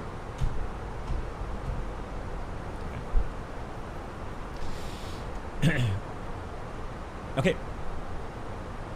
Well, the manual, so cruise altitude, the manual says there's no land ASAP in amber, or no land ASAP in red. So let's go through the foredeck, right? Facts, options, risk, benefit, etc. Right? Fact is, we've lost the yellow hydraulic system. Okay. And fact is, it does affect landing distance, it affects the procedure regarding flap extension, and it affects the operational landing capability. Order a coffee. Right. Apart from that, we still have 2 other hydraulic systems available, and if we really need it, we could switch on engine 2 pump, a yellow pump, and use it. But right now, there's no need, according to the Airbus system here, telling us there's no need to land ASAP. Good. So what options would we have? Now, for the options, what we need to do is we need to work out our landing distance, right? And people are already writing that correctly here with regards to landing distance, right? No, it doesn't mean, it's not a stupid question. To cruise altitude, there's no stupid questions here. There's always good questions, right? So, the only thing that will happen is that we're going to have a slower transition of the flaps or movement of the flaps. But the green system here being the normal system means that the flaps and slats will extend normally. We can use flap full if you wanted to. So if we need it, but let's see what we get. Right, let's go for Amsterdam 18 right. Right runway, apply the METAR. Landing weight later on will be approximately, let's have 3 tons less. We have 3 tons less, about 63 tons. So we are below our max landing weight, 63 tons. However, we're going to have a failure, right? So we're going to have hydraulic system and we're going to have yellow system low pressure. Now, it already calculates with this failure, it calculates with max manual brake. Okay. So max manual, automatically selected. So even no reverse, because one of the reverses is in up, I would rather go with no reverse, auto thrust off, manual landing. And you can see the green system is also there for the normal brake system. So there's no need for, you know, any considerations in that regard, right? So right now, not a problem.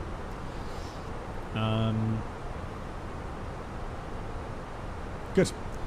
The only thing I'm wondering about is I'm a bit surprised because if I look at the wheel page, if there was an issue with auto brakes, then it will tell us auto brakes, right? And if I remember correctly, our calculator did not give us max manual as a requirement, right?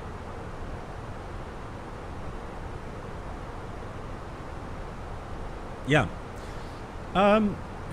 So yeah, I mean, I agree, Aviamar. It doesn't say the auto brake's not working, so I don't know where this comes from. And honestly, if I take just normal kind of judgment, if I have a 3,500 meter runway, then why would I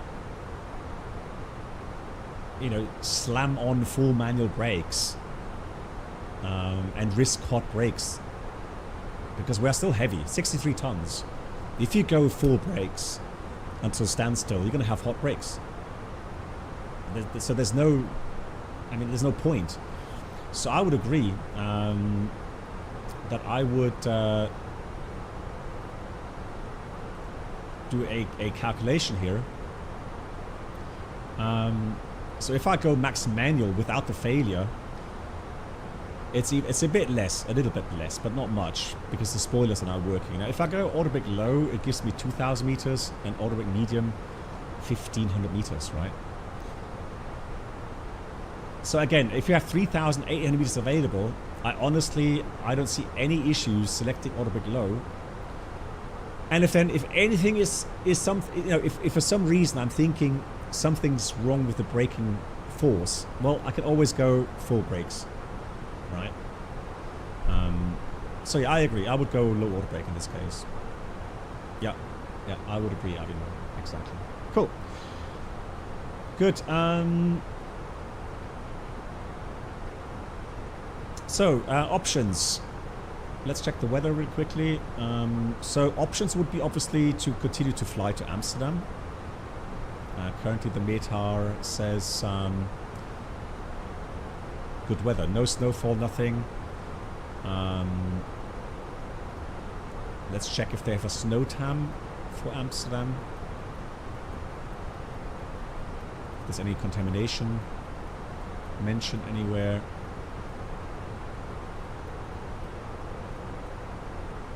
No. So runway seems to be clear. If anything, if you want to go safe, I would go and calculate with wet runway, so auto brake RCC 5 to give me a little bit more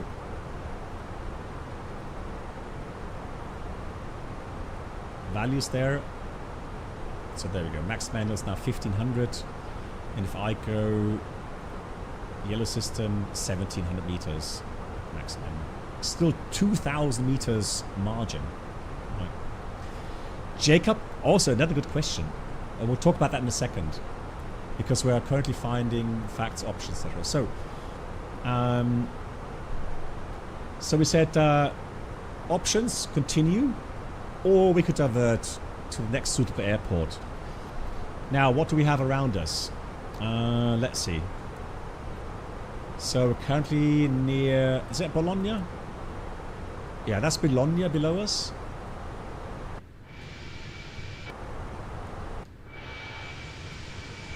Yep, there it is. Bologna. So we've got Bologna, we have Milan ahead of us, we have Zurich, we have so many airports en route. So let's have a look.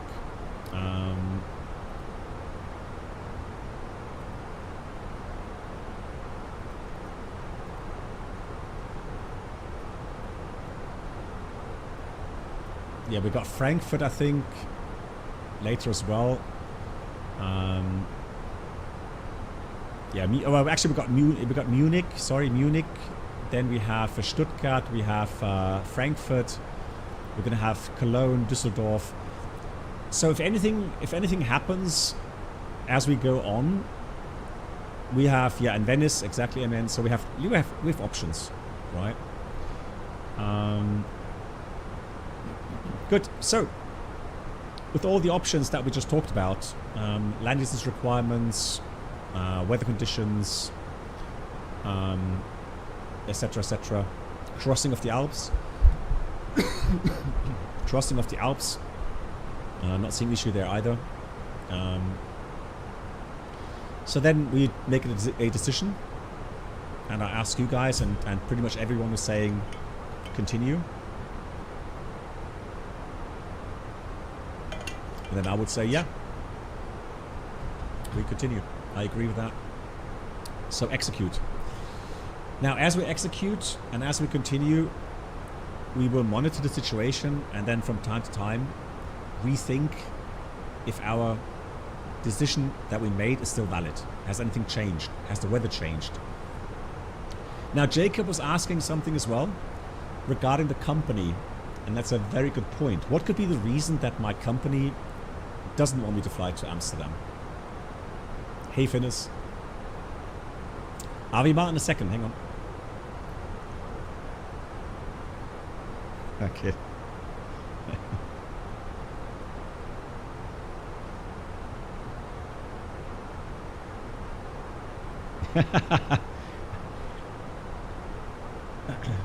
Okay, so Mark, I read the message. Thank you. Maintenance, yes, maintenance, exactly. Yeah, exactly that. That could be a very valid point, right? And that's why IRL. Look at the wind, 100 knots headwind component, blimey. So indeed, I would indeed contact my company and say, hey guys, I've got an issue with hydraulics, hydraulic yellow system overheat. Right now, I would be able to continue to Amsterdam unless you guys are telling me that it's a bad idea and you want to have the aircraft somewhere else. Let me know. And then the company says, no, you're fine. We've got maintenance in Amsterdam. I think that Jacob, I think yellow system is required, right? So I don't think you would be departing without, you know. So let's put it this way: if I'm the captain on the next flight, and I see the tech log entry by the previous captain saying we had hydraulic yellow overheat in flight. We performed the abnormal procedure, landed uneventfully, but there was no maintenance action. Well, I would call maintenance. I wouldn't go flying with that, right? Yeah, we could call either via... Well, we don't have sat phone here. On long-range aircraft, you would have sat phone. But here we have RCAS, right? So if you go to the MCDU, ATSU, AOC menu, and then you have a free text message prompt, right? So we could type in a destination code. So for example, let's say our company is in Frankfurt, we could put in Echo Delta Delta Foxtrot, station, ST, whatever, right? Company identifier, and then it's like an email address, if you like. So, you know, we would put that in here, right? And then, you know, hi, blah, blah, blah, right? And then we can send that off to that company. And that way they can reply to us. That's possible. What's the problem? Well, we got a failure given to us by MAN. And it is hydraulic yellow overheat. Right. So something in the yellow system caused the hydraulic fluid to overheat, which is shown here by the fault light up here, right? Good. Now we're going to spin the wheel because since MAN gifted 5 subs, we'll spin the wheel. So let me get that connected. And let's keep fingers crossed it's not going to be too crazy. Good. Are we ready? Here comes the spin. Yeah. Oh, please. Oh.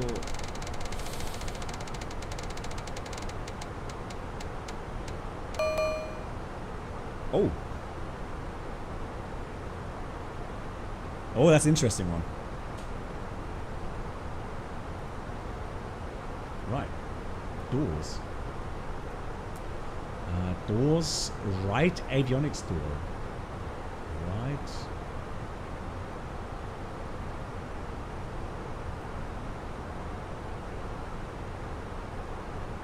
Right avionics door. Okay.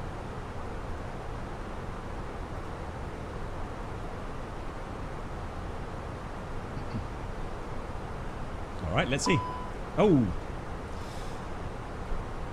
We'll see what happens, guys. Right, well, a bad day. Mask caution. Doors. Right avionics. Blimey. What's happening today? Now, if abnormal cabin pressure... oh, cabin vertical speed. Let's have a look at the pressure here. And luckily pressure is holding. Hey, easy Mark, hello. Right. So, is there any abnormal cabin vertical speed? No. So why, guys, why do you think that is not an issue right now? So it's telling us the right avionics door isn't closed and latched properly. But why isn't there a... Yeah, it's probably a sensor failure, right? It could be a sensor issue. Right.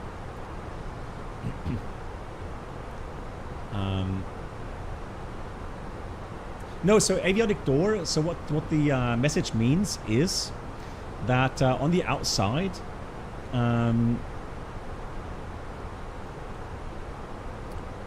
have a look outside here.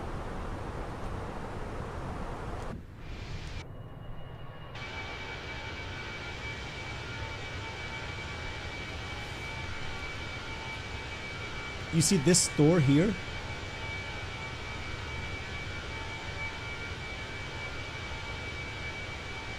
Yep. That's the right avionics door. There's another door here. That's the center of the forward avionics bay. Exactly. That gives you access to the electronic bay in the front here. So all the electronics of the aircraft, they're all situated just below the cockpit. Right. Now, pretty much all the doors except the cargo doors right? So these cargo doors, they go out to the they open up to the outside. Even the bulk cargo door goes to the inside, right? So all the doors that open initially inside are what's called plug type doors, meaning as you close them and the pressure inside the aircraft builds up, these doors get really pressed into the airframe, all right? So in the fuselage, and that's how they get that tight fit. Hence, in flight, so even with like 1 psi, so 1 pound per square inch area, you literally can't open the door anymore in flight, right? So again, the only doors that open to the outside are the forward and aft cargo doors. So that's why it's telling us that with this indication, one of the sensors that's located in the frame of that door is sensing a disconnect, meaning it's sensing that the door is not latched properly. Okay. However, now it's telling us, the system's telling us, well, check the pressure of the cabin, and this indication here gives us, for example, the position of the valves. So the forward inlet and outlet valves are closed, and the outflow valve at the end of the aircraft, at the back of the aircraft, is just slightly opened, and that is in order to keep the airflow going, right? So you've got air coming in through the PAC system, the air conditioning system, and then the valve at the back will limit the amount of air being allowed to go outside of the aircraft again, and hence that's why it's building up pressure inside the aircraft. So right now it has a differential pressure, so the difference between the inside of the aircraft and the current outside at the flight level that we're at is 7 psi. That's the pressure difference inside to outside, and this shows us what the aircraft's interior is equivalent to in forms of altitude. So the current pressure that we have inside the aircraft equals 7,250 feet of altitude. So for you as a human being, you would feel like standing on a mountain that is 7,250 feet high, right? But you could breathe normally or fine, right? So again, so there's no abnormal vertical speed here. That shows us if the cabin pressure is either climbing or descending.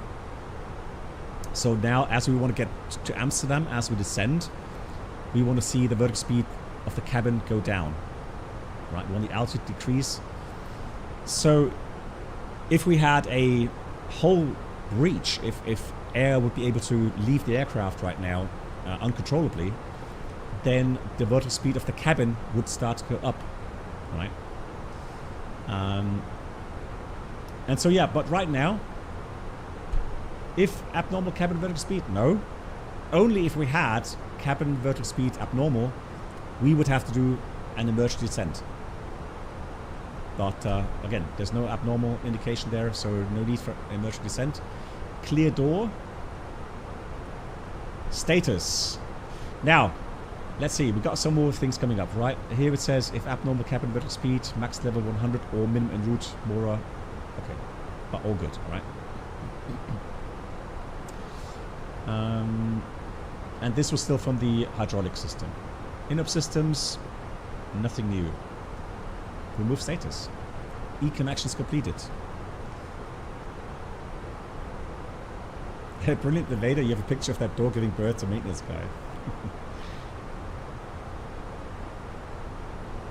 guy. So one of my moderators, can you allow Brilliant Invader to post a link here real quickly? Then I can check it.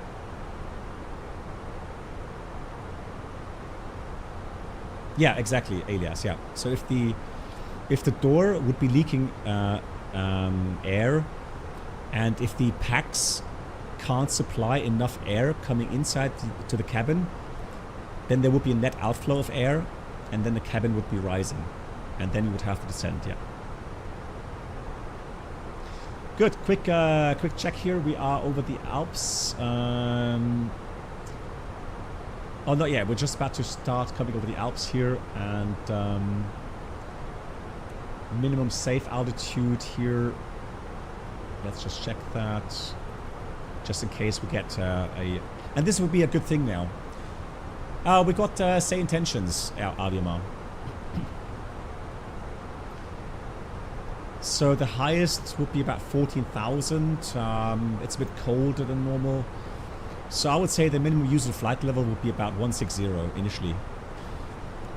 That would be one thing. The second thing I would think about is where would be my halfway point regarding to continue or come back to Italy if we have to descend.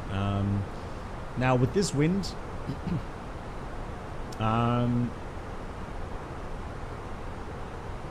let's do a quick equitime point calculation here. Data, equitime point. I'm going to take zoom here, so the fix that we're flying over right now, and then the other fix probably Kempton, Kilo Papa Tango. So Kilo Papa Tango. Oops. There. We'll take the wind as it is. So we'll take the wind 350 at 9 or 350 at 88. 350, 88. Not going to change much. And so the equitime point is in 67 miles at 1511 UTC.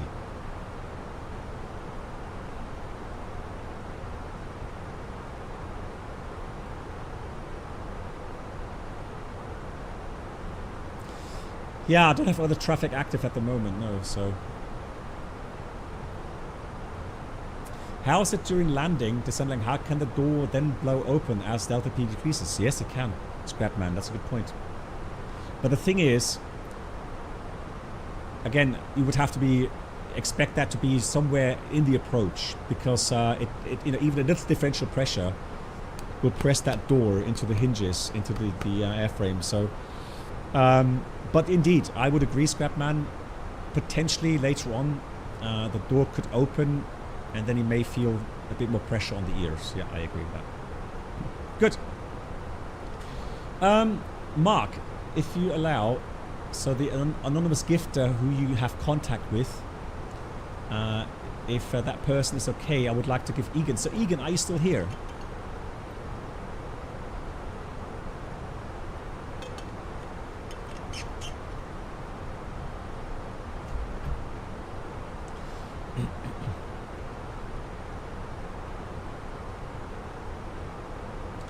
Well, Avimar, well, yeah, but we'll see. We'll see if there's another issue.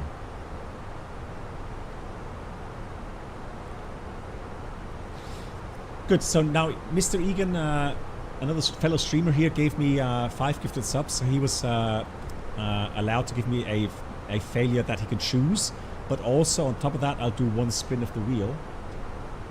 So we will do that now. And so here comes 1 more spin of the wheel. And let's see what happens. What else we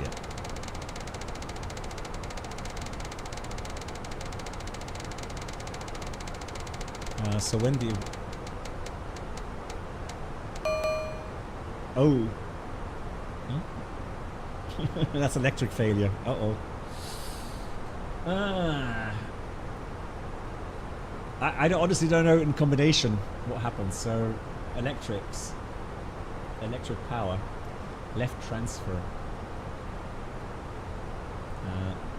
left transfer. So let me have a look here at the synoptic so that you guys can see what's happening. So left transfer, left transfer to transfer. Oh no, hang on, disregard. No, that's fuel. Yeah, it is. Sorry, yeah, I was on the wrong page. It is fuel. Whew. I was thinking worst case, typical pilot reaction. Always think about the worst case. So it's not as bad. It's not my fault, Paul. I have 200 failures in here. Anything could have happened. That's why it's called spin of the wheel. Right. So we had left transfer 2. Let me find it. Left transfer 2. There it is. Fail now.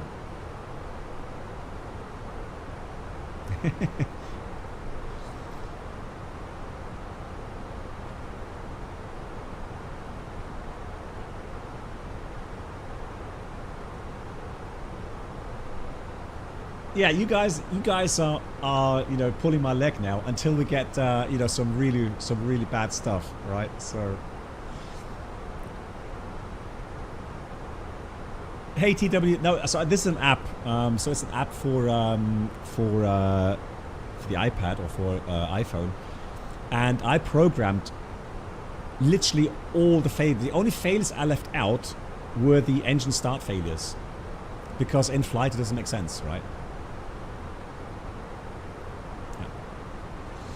Okay, so the failure is active. The failure is active, but I don't see any messages.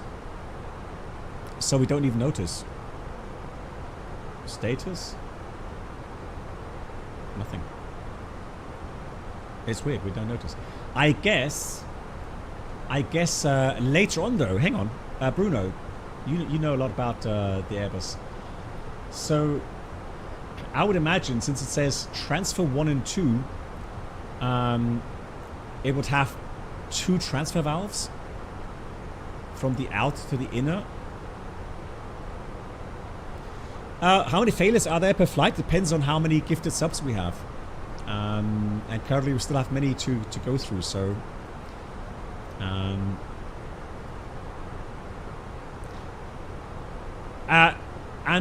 my dear moderator Mark, can you ask the anonymous gifter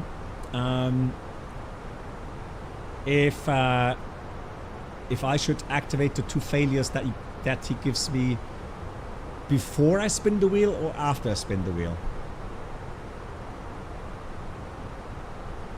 I know it's a tough question, but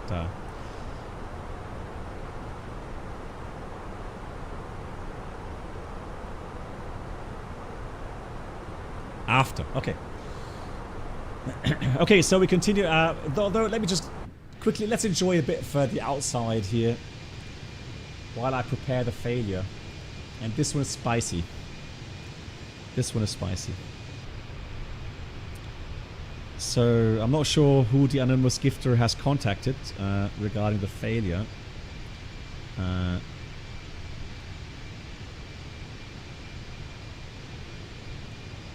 Oh, and Mark, hang on, Mark. Ask the anonymous gifter which of the units. We have 3 units. Let me know which ones.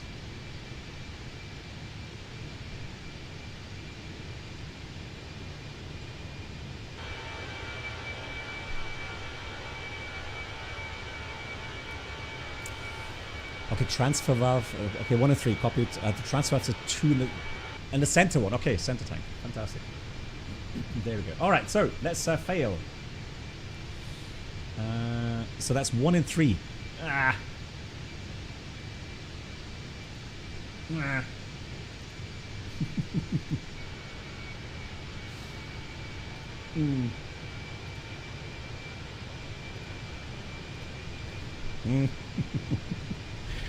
Okay, now let's see what's happened. What happens? Alrighty.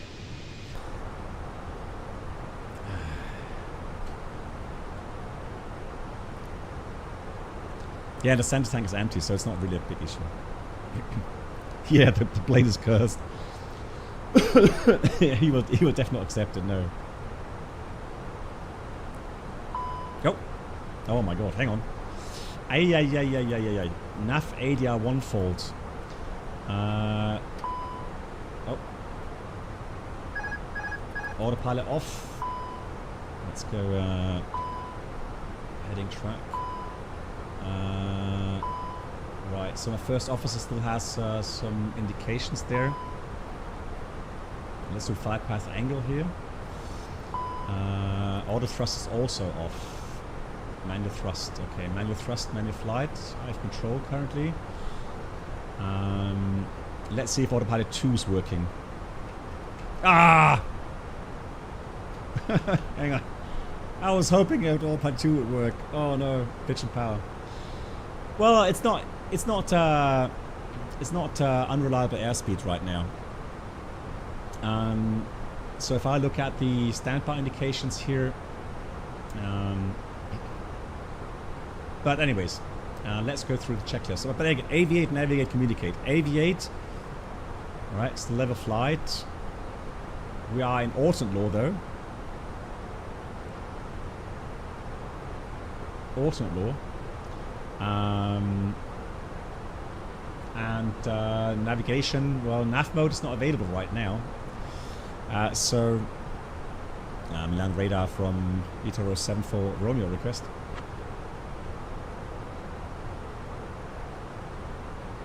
Let's see what Sayintentions does.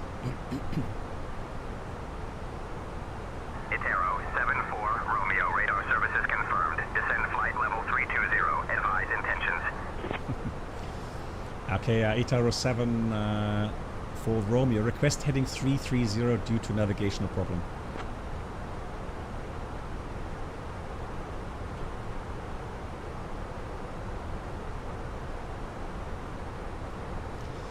Itaro 74 Romeo, descend 8,000. Heading 330 approved.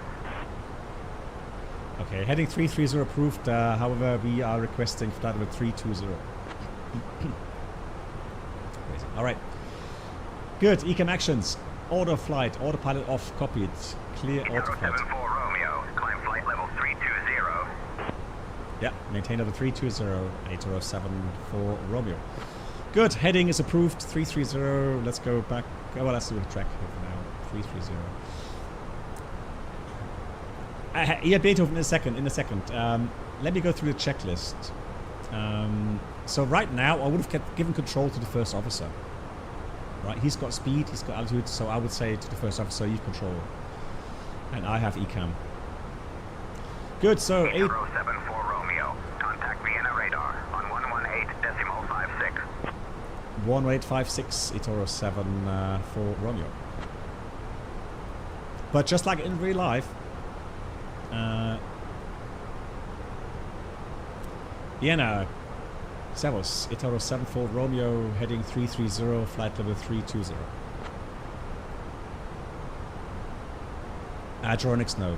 It's 25 normally used. It's a sim brief issue. Itaro 74 Romeo, Vienna radar, identified, Servus. Servus. I love that. Okay, good. So, NAF, ADR, 1 and 3 fault. We can check that on the overhead panel. 1-3 fault is confirmed. ATC transponder, system 2. Let's have a quick look here. System 2. ADR 1 push button off. Now here we got to be careful. It has an IR part and an ADR part. That's a big gesture here. So make sure ADR 1 and the ADR is confirmed, right? So number 1 confirmed. Number 1 confirmed is off. ADR 3 push button off. Confirm number 3. Number 3 is confirmed. Off. Clear nav. Clear nav. Flight control. Alternate law. Protection lost. Max speed 320 indicated. Copied. So how to get thrust. Max 320. Checked. Clear flight control. Clear flight control. Auto flight. Auto thrust off. And rudder travel limiter 1. In up. Clear auto flight is clear. Oh, status. Right, stop ECAM. Is there anything that we can do to improve the situation? Now, the thing is, someone said we could go and switch something maybe to this side, right? So the captain's side to the first officer side, number 2. It will be air data. Now, the problem is, though, we can only switch to the number 3 unit. But the number 3 unit is inoperative. So here I can't switch over to the first officer side. Right? It doesn't work. So it's only Captain 3. It doesn't work. So I have no way, I have no options to get the speed and altitude vertical speed indication back on my screen. Right? It means that I'm going to take part or take the viewpoint of the first officer, so that I can see that a bit better. So let's save the position, and then let me go to that. I'm going to clear that out. Then I'm going to go again co-pilot and do that. Okay. Good. So a bit of a different viewpoint there. No, Lewis, in real life, I couldn't because I don't have a right-hand seat qualification. Instructor pilots very often have a right-hand, or they will normally have a right-hand seat qualification, so they could take the right-hand seat. Yeah. The viewpoint is strange. I fully agree. No, it's not cheating because I have to fly the aircraft. Demoted. Yeah, that's true. Demoted. Good. Is there anything that we could do to improve situation? Right now, I don't think so. I don't see anything that we can do to help us. So status. Oh, my voice. Status. So we got lots of issues now. That is max speed 320 copied. That is from the other failure. That is also from the other failure. Now this is new. Alt F4. Long. Now this is new. For landing, use flaps 3. Okay. So we have to go flap 3. Guys, one more thing, and this is something, Bruno, please don't spoil this. Question to you guys. IRL, there would be one thing that we would have to do immediately right now. What is it?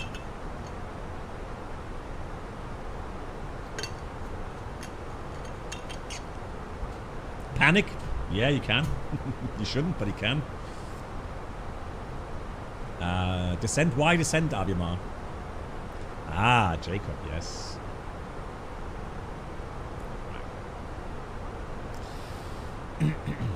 Exactly.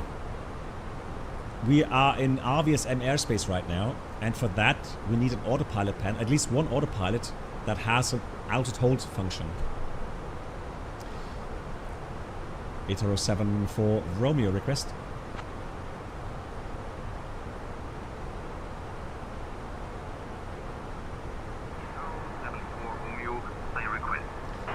Etoro 7 for Romeo, unable RVSM, request descent flight level 290.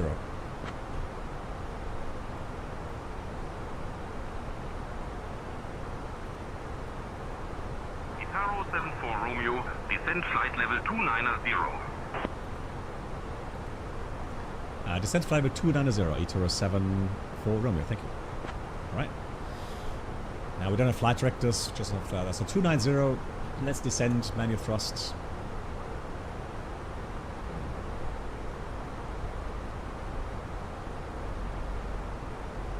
Okay.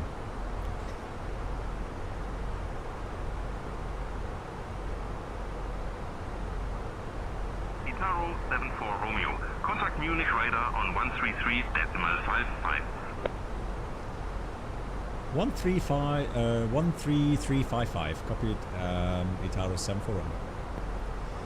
So that's what I want to use beyond ATC, because at least we get some ATC, so we get some disturbances. Munich radar, good evening from Etoro 7 for Romeo, passing 313, descend level 290. That's true, Geronix. Etoro 7 for Romeo. Munich radar identified. Good afternoon. Good afternoon. Right, anyways, so we descend 290, okay? So an unable RVSM, correct. For that we need autopilots. Or at least one autopilot with hold function. Right. Later on, so flaps 3 for landing, and what we need to later then is also put the GPWS landing flap 3 on. I'm going to put that on now as a reminder.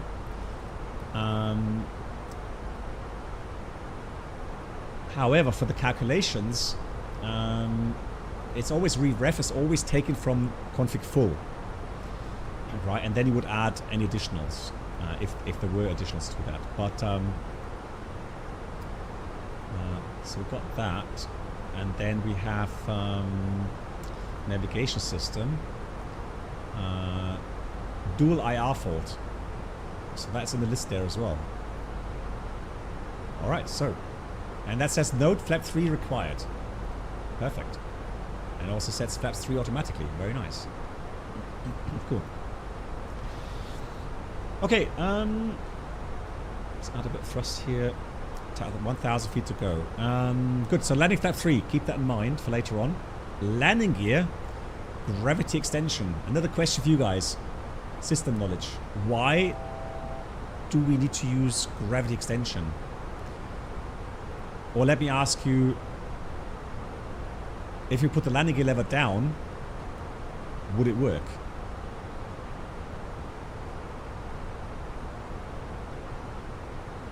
Hedgehogs? I don't think so, no.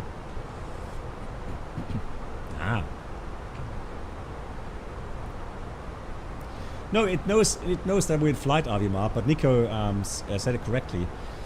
Remember that there's a speed limit, an automatic function that closes the hydraulic valve to protect you to load the landing gear if you're too fast. So it limits 260 knots. So if you're above 260 knots indicated, the valve is closed. Now the problem is, it will probably take that value from the number 1 ADR, I would assume. But the speed indication is not available from ADR 1, hence that safety valve can't get any information. So I would assume that if you put the landing gear lever down, the landing gear will not operate. Right. Or maybe we would even not even be able to physically move the landing gear lever down. Right. Good, let's add a bit of thrust here. Good, okay, so later on as well, landing gear gravity extension. And then we have to approach speed VREF plus 10. Now VREF, whenever you read that, guys, when it says VREF plus 10, it's always referencing to VREF flaps full. Okay? So what you have to do is, if you go to your approach page, you would leave that first of all on config full, look at the VLS. What's happening? VLS, which is 132, and then add 10 knots. So the approach would be 142 here. And then you would go config 3.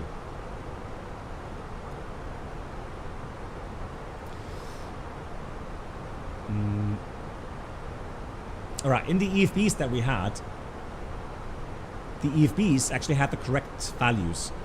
So when you worked out your landing distance requirement through the EFB, including the failure, it would do that automatically for you. But here, if you don't have an EFB that gives you the approach speed corrections as well, then you have to do it by this.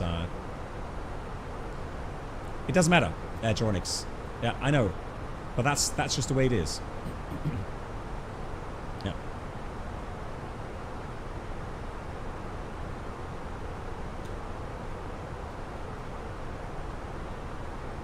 Maybe, I mean, a real world pilot, if a real world Airbus pilot is here. No, so Bryce, that's the thing, that's just what I was talking about. So if you read that here, approach speed VREF plus 10, if I remember correctly, then if you don't have a calculator that gives you that automatically, the VLS is always referenced in these procedures to VLS config full. Right, so the 10 knots additional is VLS full, so it says 132.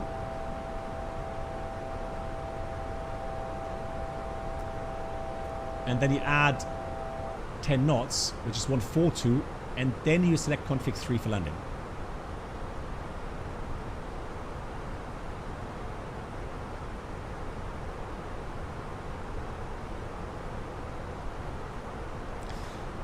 It's been a while where I've done that. Because we had the calculator now of EFBs for quite some time now. But back in the days when we didn't, that's how I remember it. Anyways, landing distance procedure apply, we'll do that. Now we are alternate law protection lost, and then that's the thing. When landing gear down, the aircraft will go into direct law. And that means direct stick to surface connection.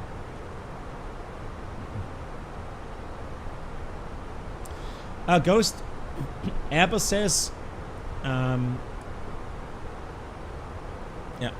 Airbus says it's all included. Also, be aware that by procedure is that you land or touch down with VLS. So the approach speed, the approach would be at 50 feet over the threshold, and then by calculation procedure for the landing distance, it was assumed that you bleed off the extra speed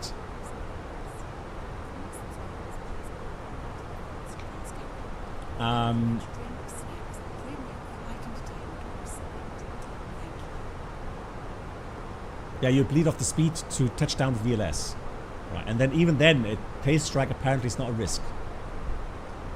I mean, I'm not Airbus, right? I'm not the Airbus expert there, but that's how it's calculated. Anyways, now flap slow. Oh, yeah, both prime flight displays on the same FAC. Okay, so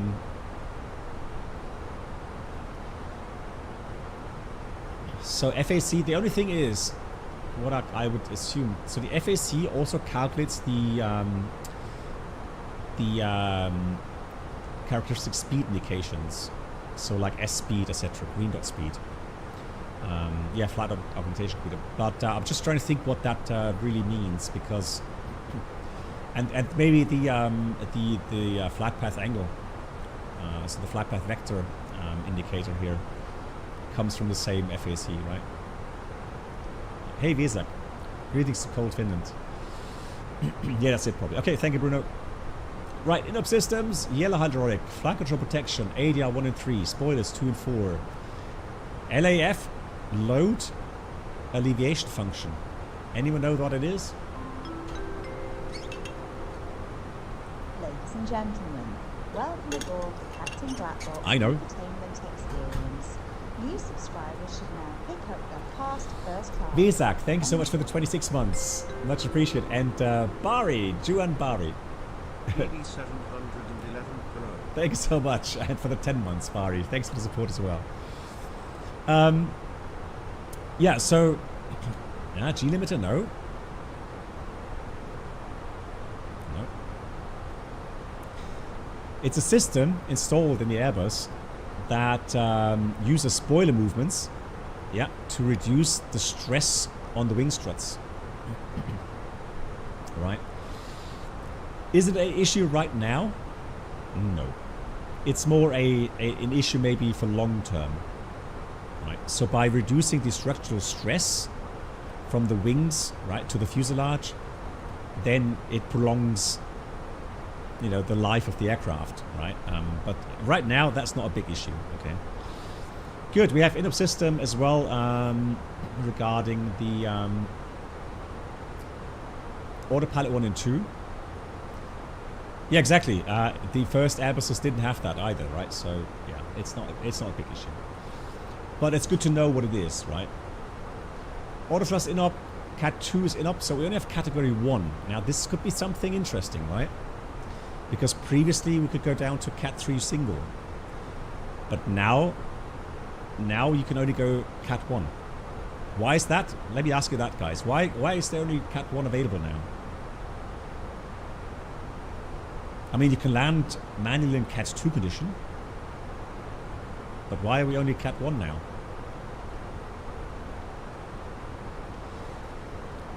Right, nose wheel steering's in up. Ay.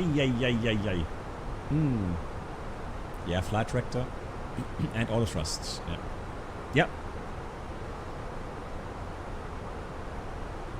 Exactly. Although, hang on. Oh, hang on. Let me check something. Maybe not. Maybe auto thrust. Now let me check the SimRef app here. So that EFB app that we have.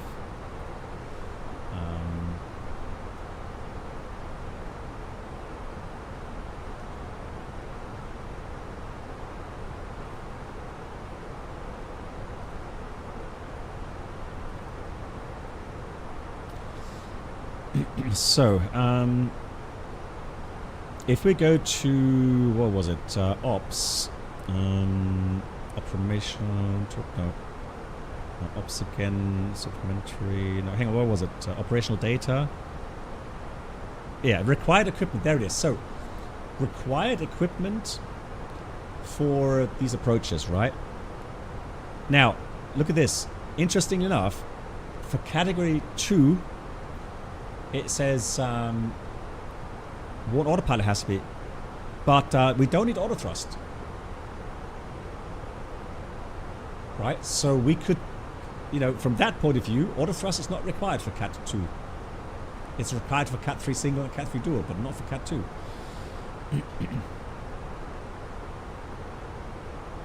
But look here. We need 2 prime flight displays. And we need and we need nose wheel steering, which we don't have. So that's a reason as well. And we need 2 ADRs and 2 IRs. That's another reason here. So we only have 1. Yeah, Klepper probably does. I think the Canadair as well. Right. Yeah, so I can see several reasons in here already why we can't ECAM SDS Christmas Tree Edition BB711 Mayday. Payload 727, thank you so much for the 15 months. Appreciate that. Thank you so much for that. Okay, anyways, we can say definitely we can't do Cat 2, we need to fly Cat 1. We have nose of steering in it. That's a drag. So we're gonna request a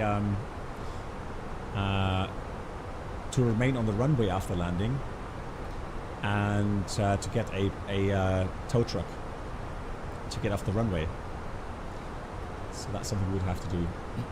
Yaw damper 2 is not a problem. Ready travel limiter 1. We still have number 2. ATC transponder 1 is in up. We've got number 2. Oh, and GPWS is in up. Yeah. The question is, shall we switch it off or leave it as it is? It's called AirPlay, Yannick, AirPlay. And somebody was asking regarding the app for the spin wheels. It's called Spin the Wheel. That's the app for the spin wheel. Yeah. I mean, Amsterdam has many runways, right? Yeah. Good. So what I would say, before we do the calculation for landing, we have to do one more spin of the wheel. Yeah. So here we go.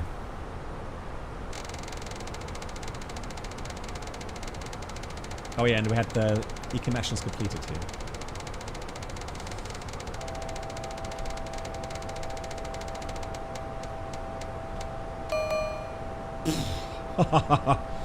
Oh no! It's a fuel leak. Oh my god. Hang on. Oh no. Oh no. It shouldn't be an issue. But hey. Ay. Who knows? Who knows? I mean, we have to land somewhere else. We'll see. Right, fuel. Where is it? Fuel. Itaro 74 Romeo, Munich radar. Contact Langenradar on 125.2. 1252, Itaro 74 Romeo. Tschüss.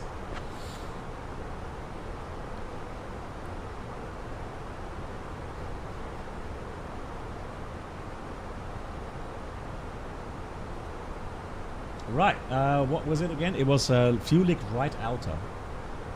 Fuel leak right, leak right outer.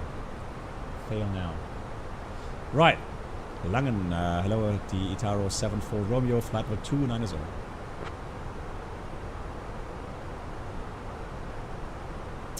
Kleptrick. Tarot 74 Romeo, Langen radar identified. Good afternoon.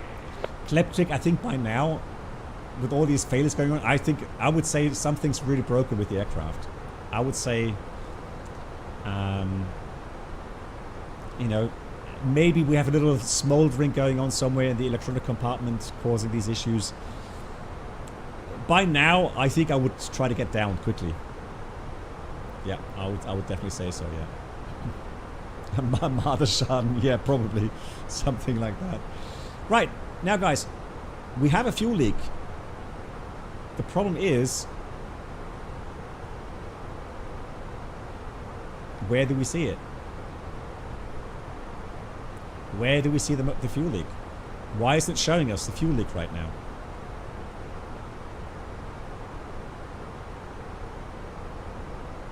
Yeah. Yeah, but the thing is, how often do we open the fuel page? Exactly. And that's the point. That's what I try to get at, guys. That's why it's important, IRL especially, that you do regular... Hey, Tail West. How are you doing? Happy New Year, Tail West. All the best wishes. Nice to see you. Yeah, so that's why it's important to at least every 30 minutes to do a fuel check. Now, let me ask this. What kind of message would we get? At some point, we do get a message. But what message would that be? That we have potentially a fuel leak. Yeah, fuel imbalance message, exactly. I don't know the exact values. My memory fails me on that. I don't remember exactly how many kilograms it requires to trigger that message. But right now,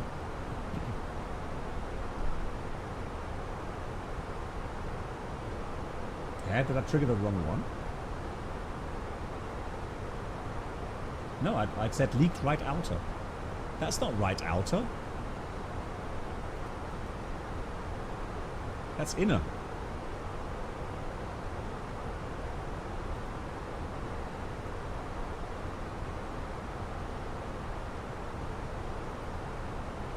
Ah, you see? Let me fix that real quickly. Hang on. Let me clear that. Right. That was I guess that's a wrong program of the FSI panel. Now let me activate that through the EFB here. So I'm using the FSI panel. No. I'm not going to make my life more difficult than required, okay? So we had fuel leak right outer.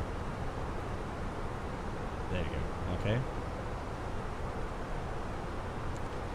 Yeah. No. Right, yeah, now we can see the right outer is leaking. Okay.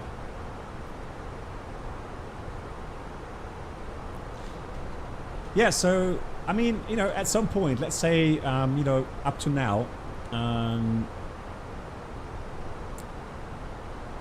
Paul, it is isolated, Paul.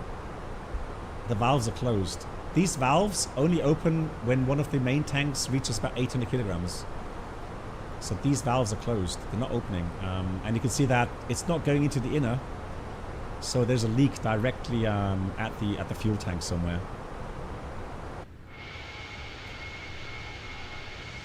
So what you could do, you could ask a flight attendant to look at the wing tip, and ask them if they see some condensation coming out. Oh, where we're heading to? Good question. Check heading. Check. Yeah, so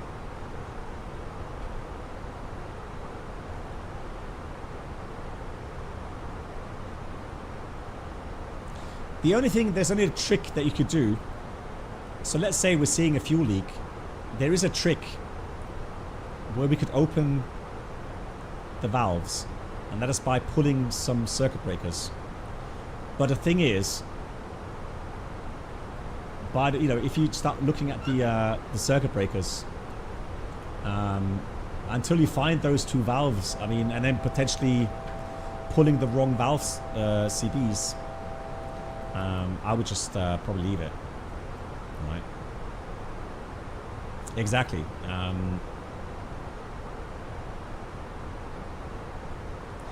Well, no, you wouldn't pull ACB with fuel pumps. That's not allowed. That is definitely not allowed. But for the fuel transfer valves, right? Yeah. But I'm just addressing a potential thing we could do to improve the situation, to save some fuel. But let's say we decide that it's a bad idea. Good. Now, there's another message that could come up, especially on the 321, and that is the estimated fuel on board. If that drops to below 3 tons, you would get a memo message there telling you that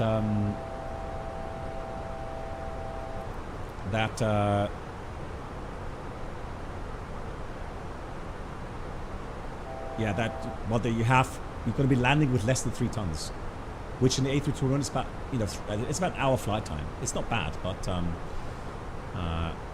at least you get a memo message. Good. Okay, so now we notice, for some reason, we did a fuel check, and we noticed that we're missing some fuel. The min diversion fuel is, let's have a look here at the flight plan. Min diversion for Rotterdam. Oh no, it's actually this one, 2.1. Okay, it's still okay. So we still have enough fuel to get to Amsterdam and potentially divert. But right now, I think we would be worried, right? We would definitely be thinking,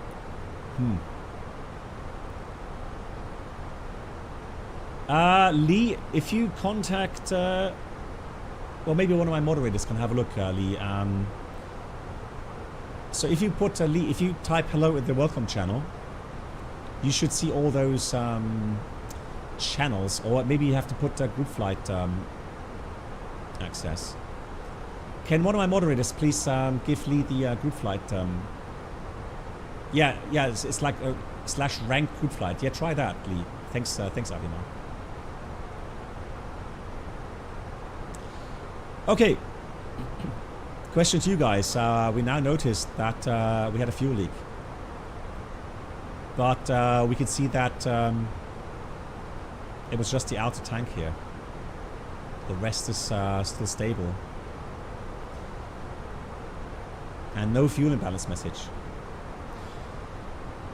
Question is, guys, shall we continue or divert? What would you do?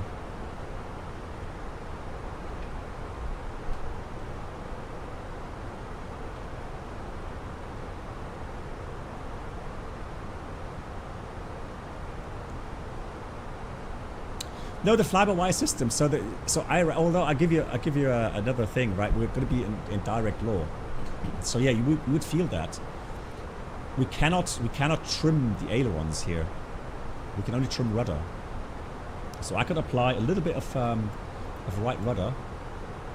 That was a bit too much to stop the roll motion. There we go. But yeah, we don't have any. Call IOC MCC, yeah. No, so echte Drehsteuerpilot, no, we're going to do whatever we would do in real life. So, okay. Let me do the following, guys. Let me go ahead and do the landing calculation first of all. Let's assume that we have a runway without much crosswind, just a little bit crosswind, headwind mostly. And then we have hydraulic system issue. We set yellow pressure. Then we had navigation disk failure here. Flag 3. We don't need to do anything regarding fuel imbalance. But let's have a look here. Braking system, anti-skid auto brake. No. It's just nose of steering, but I can't select that here. Okay, so for flat 3 max manual braking, we have at least 2,600, but since we are potentially in an emergency situation, I could go down to 2,000 261 meters. Right. What airports do we have around us? So we have currently Erfurt. We have what's that? To the left here. Well, that's Frankfurt. Yeah. So Frankfurt, let's get the Frankfurt weather real quickly.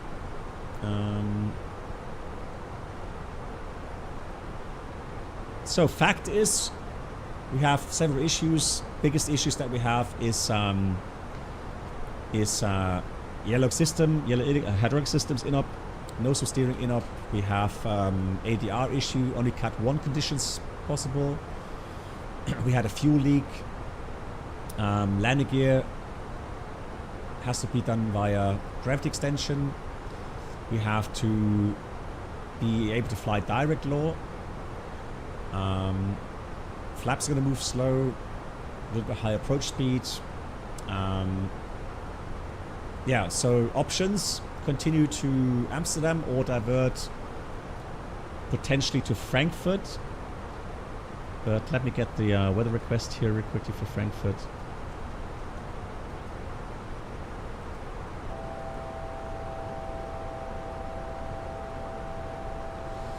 Geronics, I mean, you'd always address the potential fields around you. Thank you much, Paul. But I mean, you know, and you wouldn't leave out any airport per se. So you would address all possible airports, but then you look at pros and cons, right? So you look at risk benefit, and then you would say, I mean, yeah, Erfurt 2600, but Frankfurt is the same. We're close to Frankfurt anyways, right? So so the weather is okay, right? Cat 1 conditions, yeah. We have broken 1300 -1 1024. Cologne also good for Cat 1 approach. No contamination on the runway. 3 runways, I agree. Let's look at crosswind. Frankfurt only has 4 knots of wind. So wind is also very nice in Frankfurt. Right, let me ask this. Is there anything that speaks against Frankfurt? Amsterdam is still a bit away. Amsterdam is like another hour away. Yeah, even maintenance, passenger services. Okay, guys, then would you divert to Frankfurt? Yes or no?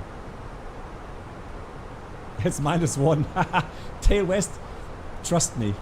Wherever we go today, it's any airport that we can reach is -1 at least.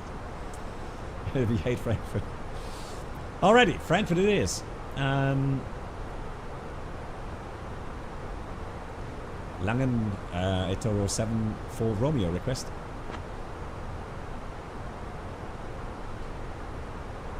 Shall we call Pan? Yeah, Etoro, I think so too. Etoro 74 Romeo, say request.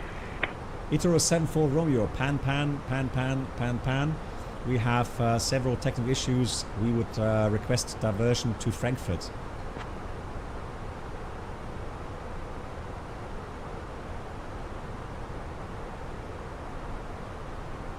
Taro 74 Romeo, divert direct Frankfurt.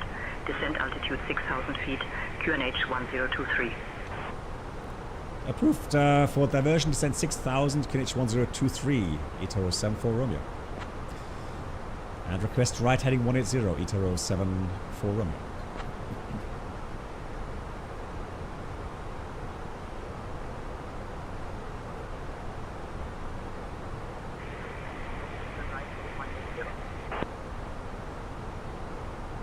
That's very quiet.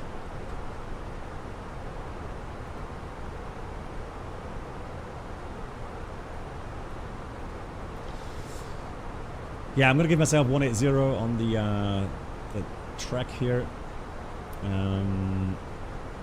Maybe correct a little bit for drift, but we'll do that for now. Next thing I'll do is I'm going to put myself Frankfurt VOR, Fox Mike in here. Oh, actually, let me put, let's put Frankfurt in here. Frankfurt's fine. And then,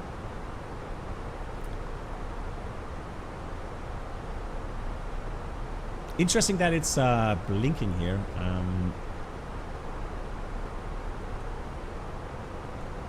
But I guess it's because we have the ADR1 and 3 failure. So 1023, type that in. Flight plan. We're going to go new destination here. Echo Delta Delta Foxtrot. New destination. Insert. What's the wind? 180 at 4.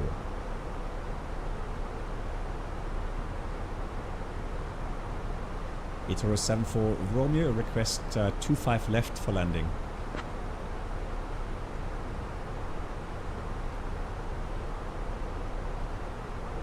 Itaro 74 Romeo, runway 25 left not available. Expect runway 18 right approach. No! Hang on, what, do I have to change destination here in the... how do I do that? Anyone know on Beyond ATC, how do I change the destination?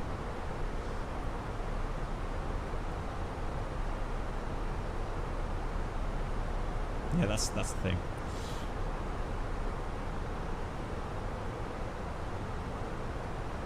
Itaro 74 Romeo, request diversion Frankfurt. Echo Delta Delta Foxtrot.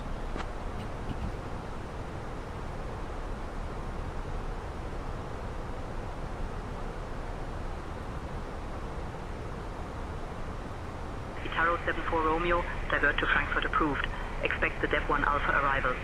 Into Frankfurt cleared, direct Romeo Foxtrot 801. What? Romeo Fox 80 doesn't make sense. I mean, a Debbie 1 Alpha, yeah, but the rest doesn't make sense. Yeah, let's program Zulu approach 25 center. I agree. Right, Debbie 1 Alpha, insert that, and then direct. Itaro 74 Romeo, expect the Dep 1 Alpha arrival. I'll have you descending in just a minute. Okay, expect a Dep 1 Alpha arrival and request direct Delta Fox 411.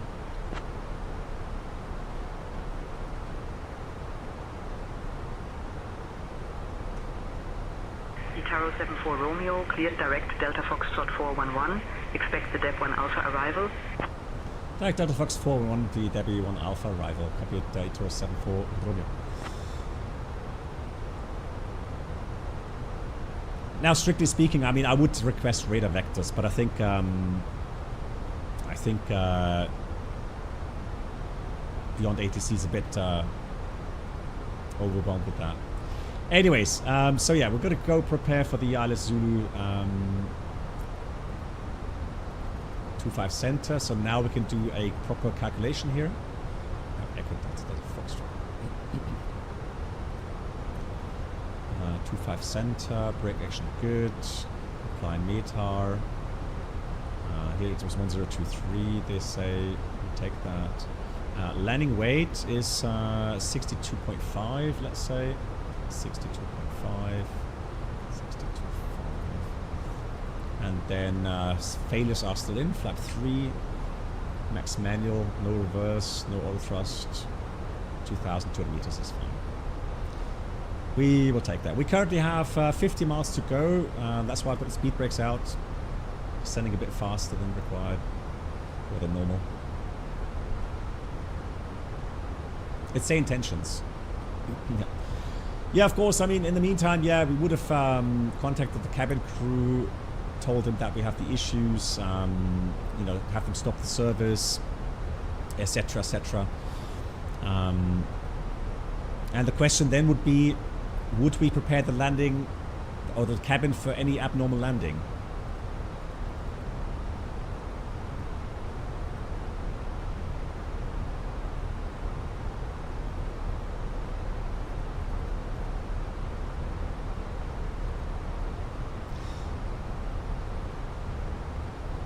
Abimar would say yes, okay. Remember that we have an issue with the nose wheel steering, guys? One of the in-up system was the nose wheel steering. Yeah. So even though, you know, you would say that usually you would have, you know, we don't have much crosswind, right? So that's one of the issues I would have addressed regarding, you know, strong crosswind. So I would say one of the criteria in the options is, of course, then the... Itaro 74, Romeo, contact Frankfurt. Approach on 118.505. 118.505. Thank you, Itaro 7 for Romeo. So yeah, but we only have 4 knots crosswind, Frankfurt, which is very nice. So that will do. Frankfurt approach, hello from Itaro 74 Romeo, inbound Delta Fox 411, descending flight level, descending 6,000 feet.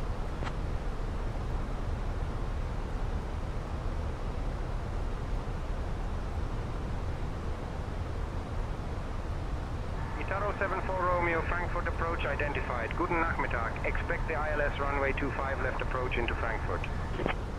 Itaro 7 for Romeo, pan, request runway 25 center. Let's see if that works.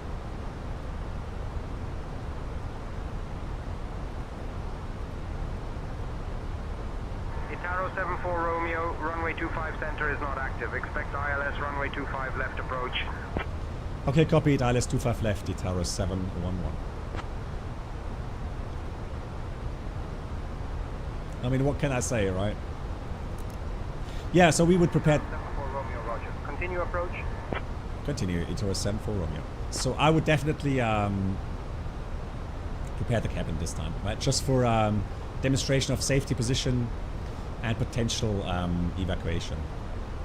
In case we get off the runway, we have to evacuate, right? So yeah, I would think that would be a good idea. Good. So it's 25 left for whatever reason. So we don't have. Here it is. ILS 25 left. So we have the minimum cut 1 570.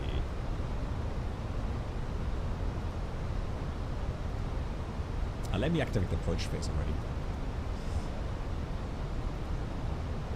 Yeah, Bruno was right. We were in the wrong phase, that's why it was blinking. Temperature... Let me see, temperature. What's temperature again from Frankfurt? Itaro 74 Romeo, proceed direct Delta Foxtrot 680. Descend altitude 4,000 feet until established on the localizer, cleared for the ILS runway 25 left approach. Speed below 220 knots until established. The Itaro 74 Romeo, direct Delta Fox 680 and cleared for the ILS 25 left, descent 4,000 feet, connection 1023, Itaro 74 Romeo.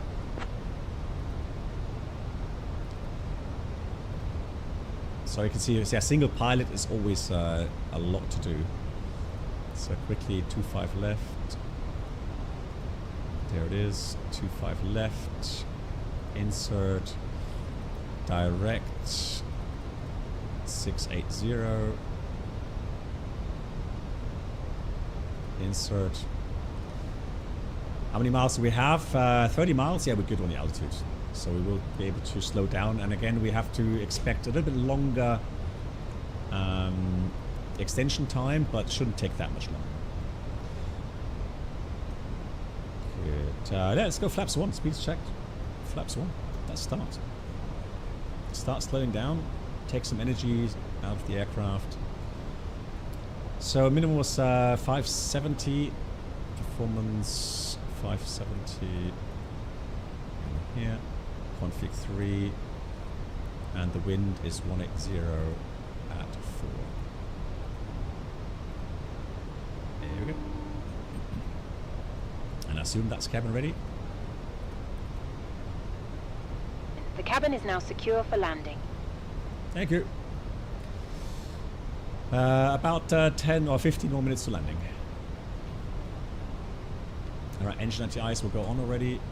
We will need it. Engine anti-ice is on. Alright.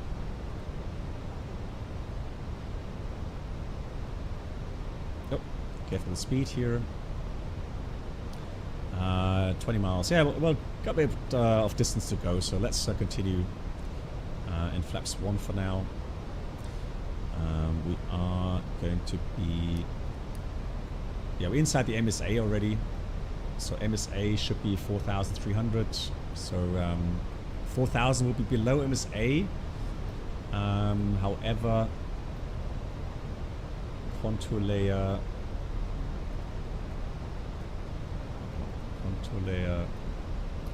it says here first, so about 3,500 is safe, so we can accept 4,000. Good. Right, let's continue the push. Right, for the missed approach, I would request radar vector. So we're going to climb straight ahead to Ask Tower. In case missed approach, request runway track climb 5,000. And then radar vectors for a second approach. I wouldn't fly the standard missed approach here with the issues that we have. Just to take out some of the complexity. So minimum is 570. Missed approach radar at 5,000. We'll request that. We're under emergency anyways. We declared pan, so I don't see why we shouldn't get it. Flaps 2, speed is checked. Flaps 2. Now, do we notice the flaps taking a bit longer? ILS identified. Sierra Whiskey identified.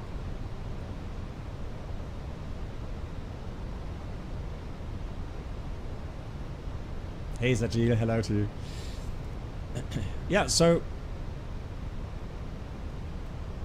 that's that, and yeah, 2,200 meters required. 25 left approach, flap 3, landing gear gravity extension.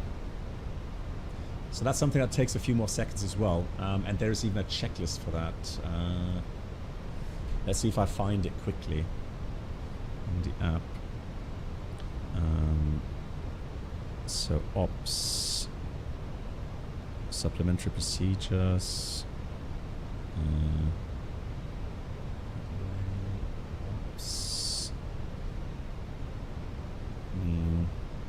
No, I don't have it here. Well, I mean, it literally just says to watch for the speed, right? So gear extension speed is 220 knots, I think. Oh no, retraction is 220. So extension is 250 knots limit, and then the retraction will be 220. That's important. Right, and then we go get the handle up. How do I get the handle up? There we go. And then turn 3 times. Itaro 74 Romeo, contact Frankfurt Tower on 136.5 when established. 1365 when established. Itaro 74 Romeo. Add some more thrust here. No, the landing gear lever goes down afterwards. Right, so we have 3 green indicated, and now we'll put the landing gear lever down. So we have an agreement. And there's, of course, exactly, now we have direct law. And you see that, okay, so landing gear door's not closed because we have selected gravity gear extension. So that's normal system behavior. I'm going to clear that. Now, correct, we are in direct law. What does it mean? It should give us the prompt use manual pitch trim. I'm kind of missing that. And also, wouldn't it give us the message up here?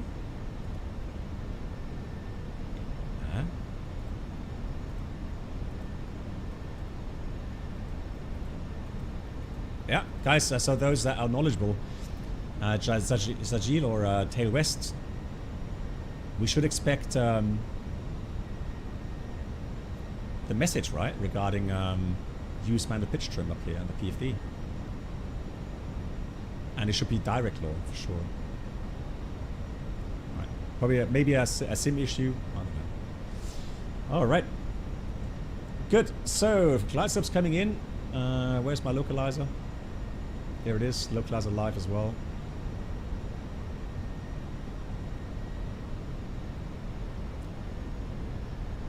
Yeah, that's weird though, isn't it? Anyways, flaps 3 final setting. Speed check, flaps 3. Oh, well, We have to trim. Well, the thing is, I have to trim manually, so that shows me that we are in direct law. It's not auto trim anymore.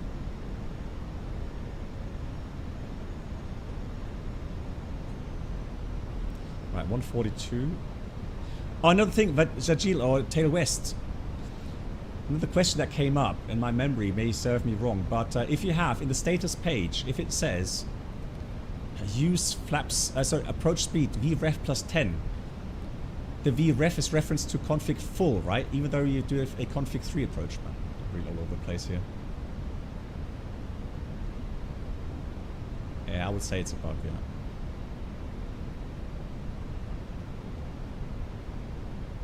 And it's very pitch sensitive, blimey. Yeah, it's a cheater, right? Okay, so I didn't remember correctly. Cool. Thank you.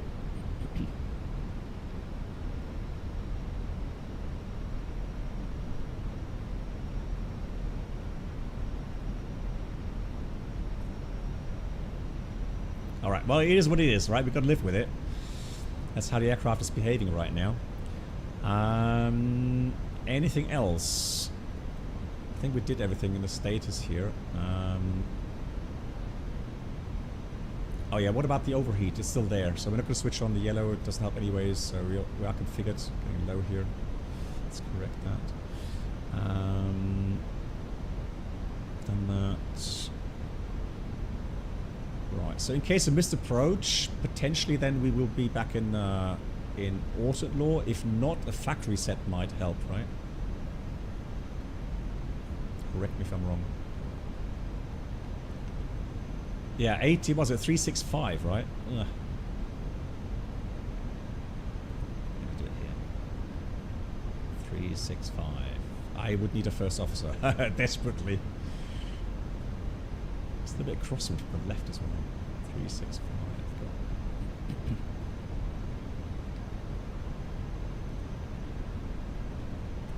Flight for Tower, hello. Itaro 74 Romeo Pan. Established ILS 25 left.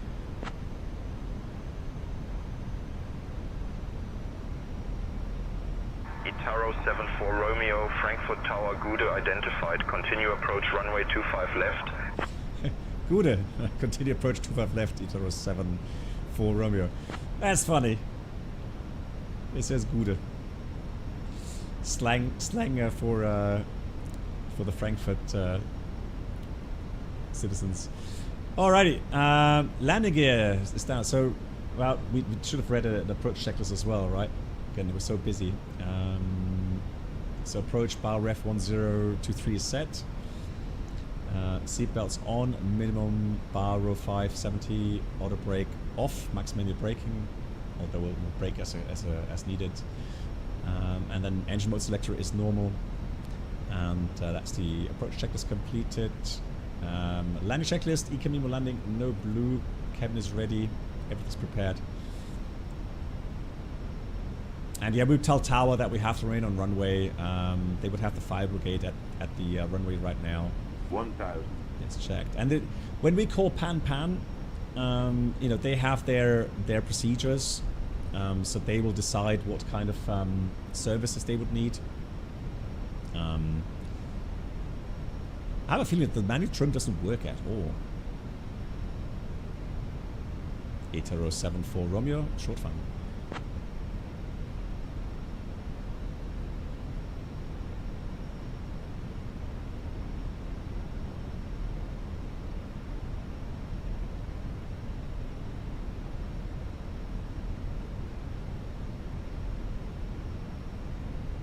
Itaro 74 Romeo, request landing clearance. I'm not going to go around, guys. That's Sayintentions. Yeah. It's a bug. Then we just hear Itaro 74 Romeo, clear to land. Wind 180 at 4. 100 above.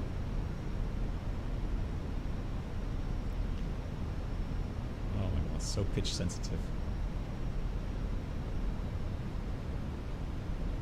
Minimum. Continue. It's got to try landing.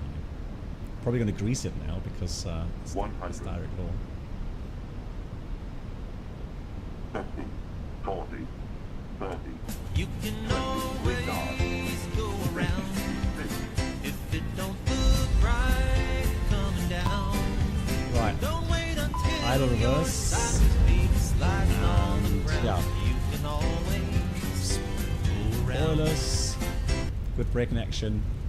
Reverser 1 is open. Reverser 2 is closed. Button. No.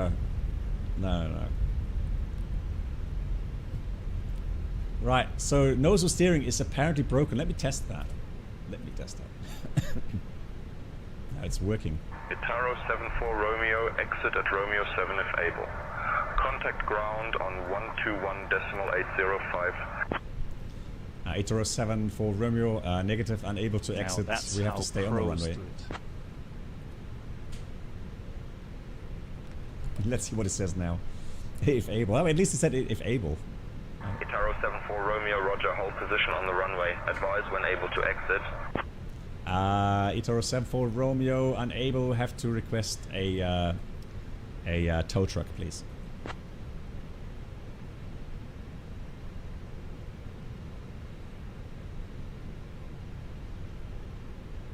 Itaro 74 Romeo, contact apron on 119.999 for the tow truck assistance.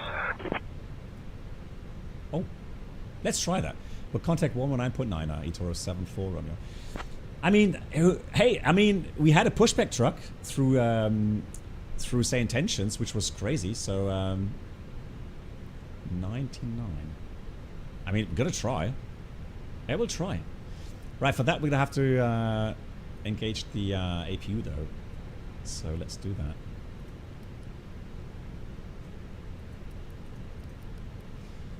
Frankfurt Apron, hello from Itaro 74 Romeo. We are on the runway. We request tow truck. No, it doesn't exist. 99, I know. But it's just one of those things.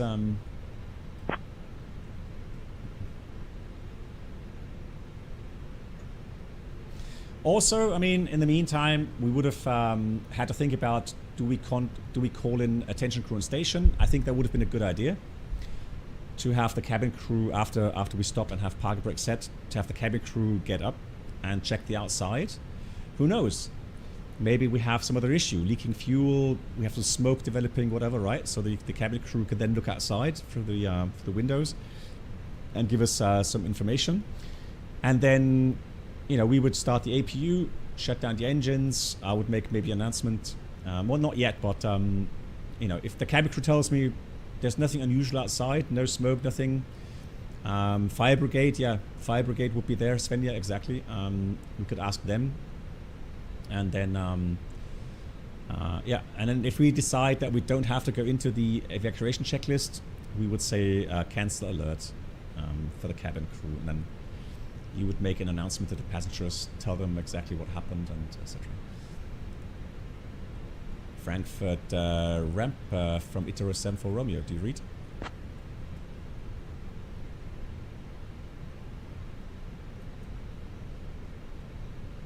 I didn't copy that. Say again. Itaro 74 Romeo, request tow truck.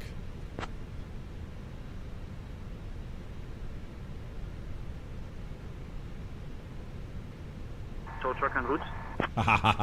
All right, so let's see. APU is available. Let's shut down the engines. Right, let's see if that works. That would be funny. Let's see where it appears from.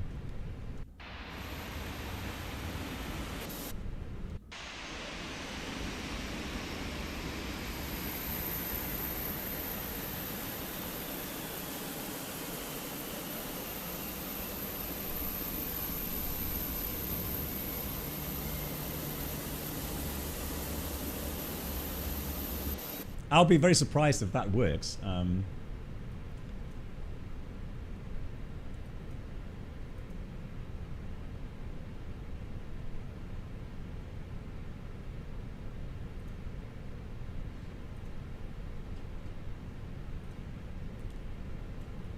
Yeah, but Sencha, you weren't there for the pushback, right? Because the pushback I did through GSX as usual, and then I contacted Ramp through Sayintentions, and then suddenly a second pushback truck appeared, because Sayintentions also has a pushback feature.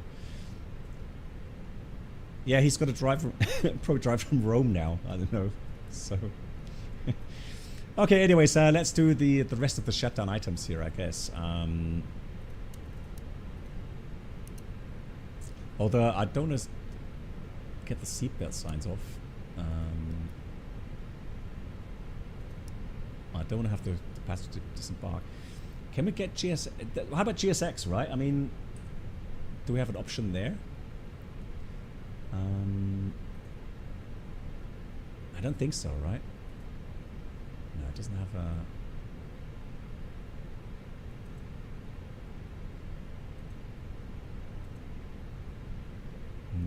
let's say we want to have this position here. Request following, no. Yeah, but I don't, yeah, it doesn't have a... FENIX tow truck. Yeah, that's also a possibility. Hang on, let's see. Yeah, good idea. Connect tow truck. But we can only go backwards. We can't go forward. Yeah, that's the problem.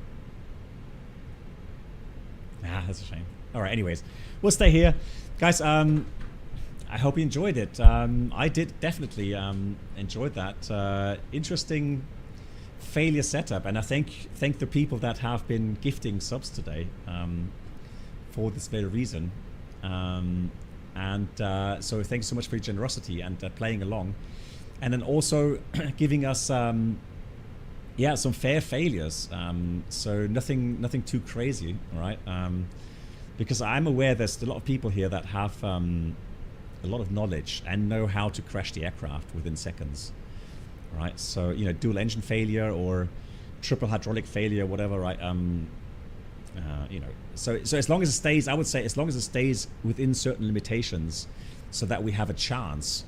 I don't mind, you know, challenging abnormals. I mean, today was challenging as it is, right? Hey, stick figure, glad you like it. But yeah, it's always good to get back to, you know, some of the basics. Just thinking about if there's anything from system synoptics or something I could explain.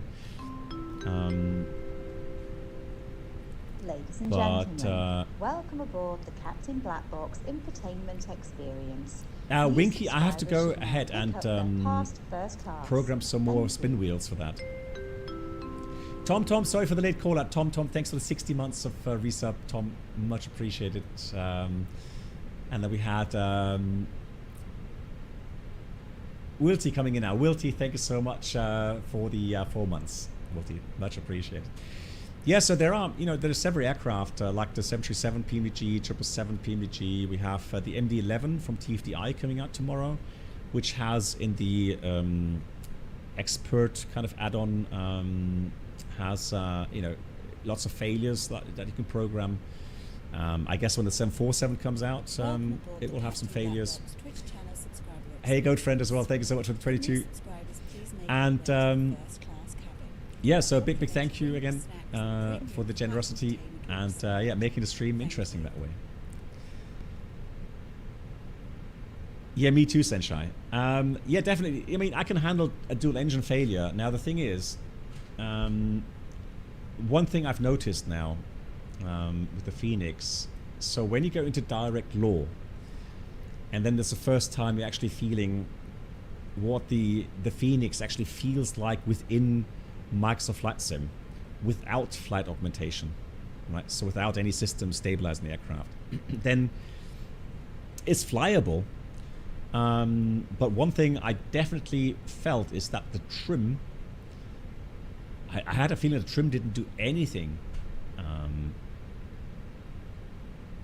So there's no change in the feel of the pitch.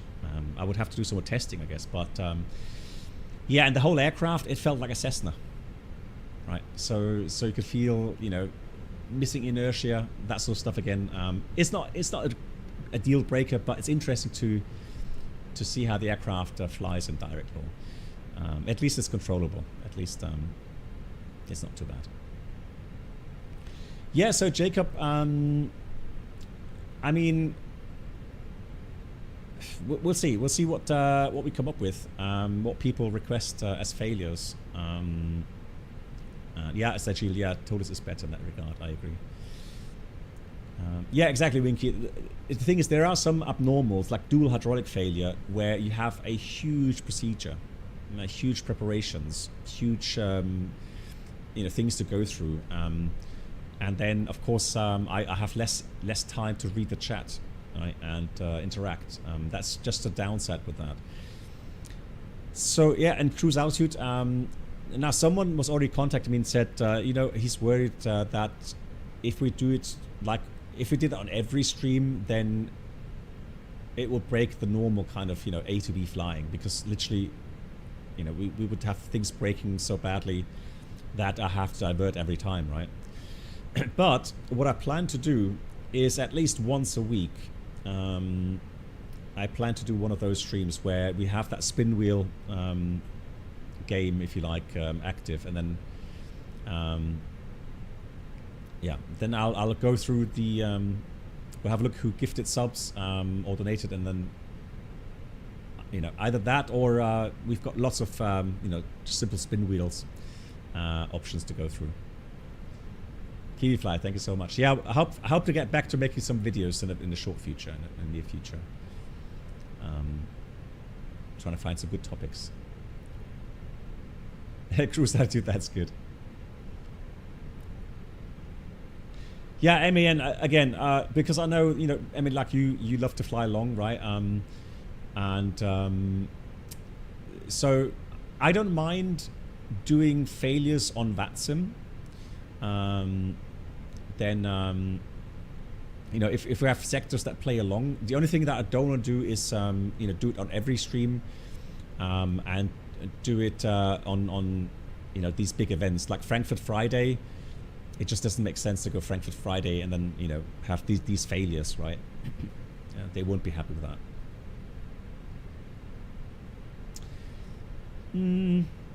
No, I think, you know, if I stream like 3 or 4 times a week, then I think once a week is okay. Right. Yeah, and Kleptrick, that's the thing. And then, yeah, but that's what I mean, right? So I'd rather do this where I know it's okay to do the failures, or just do it offline, right? Yeah, one leg, exactly. It doesn't have to be every stream. Like if I do 2 flights on a stream, then, you know, we'll do that on one flight, and then yeah, and then normal flights on the others. Exactly. Okay, yeah, Avenger. Cool. Right, I will be back in about half an hour. We're going to do one more stream, another flight on the Ecuador tour, and then. Oh yeah, sorry.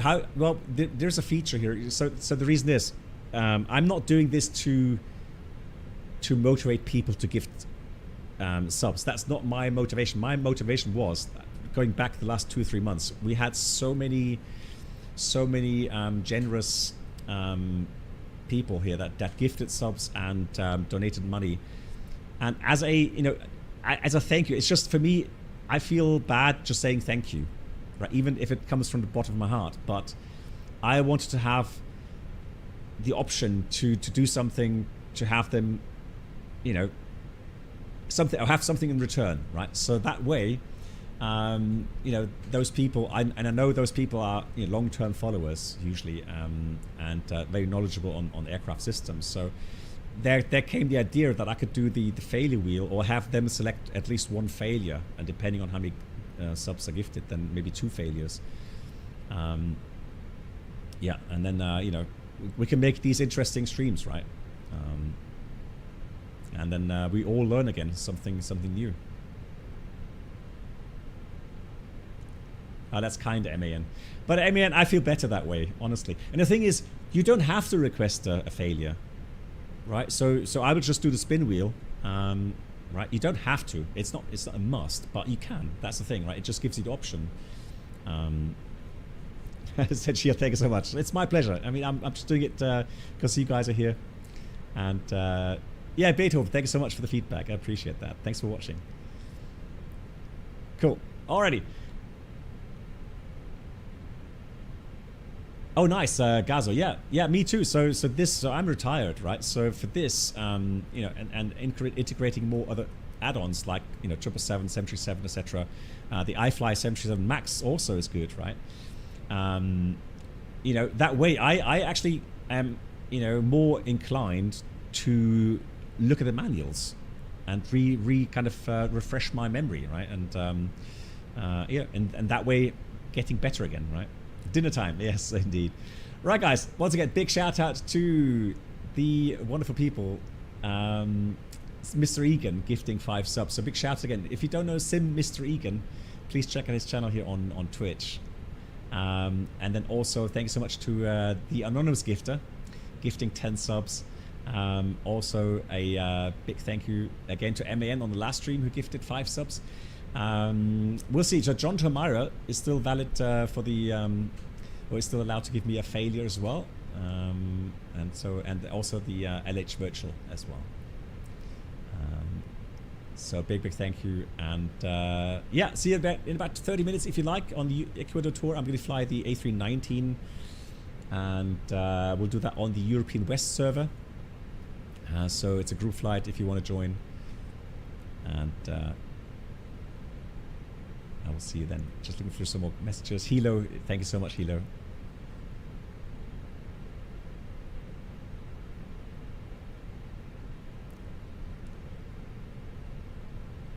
Thank you so much. Once again, my dear moderators, for all the help, especially in the background there. I appreciate that very much, guys. Thank you so much. Here comes the outro, and I'll see you if you like in 30 minutes. If not, next stream, the next normal live stream is on Wednesday next week. So I will see you then if you like as well. Okay, thanks a lot. Take care. See you soon.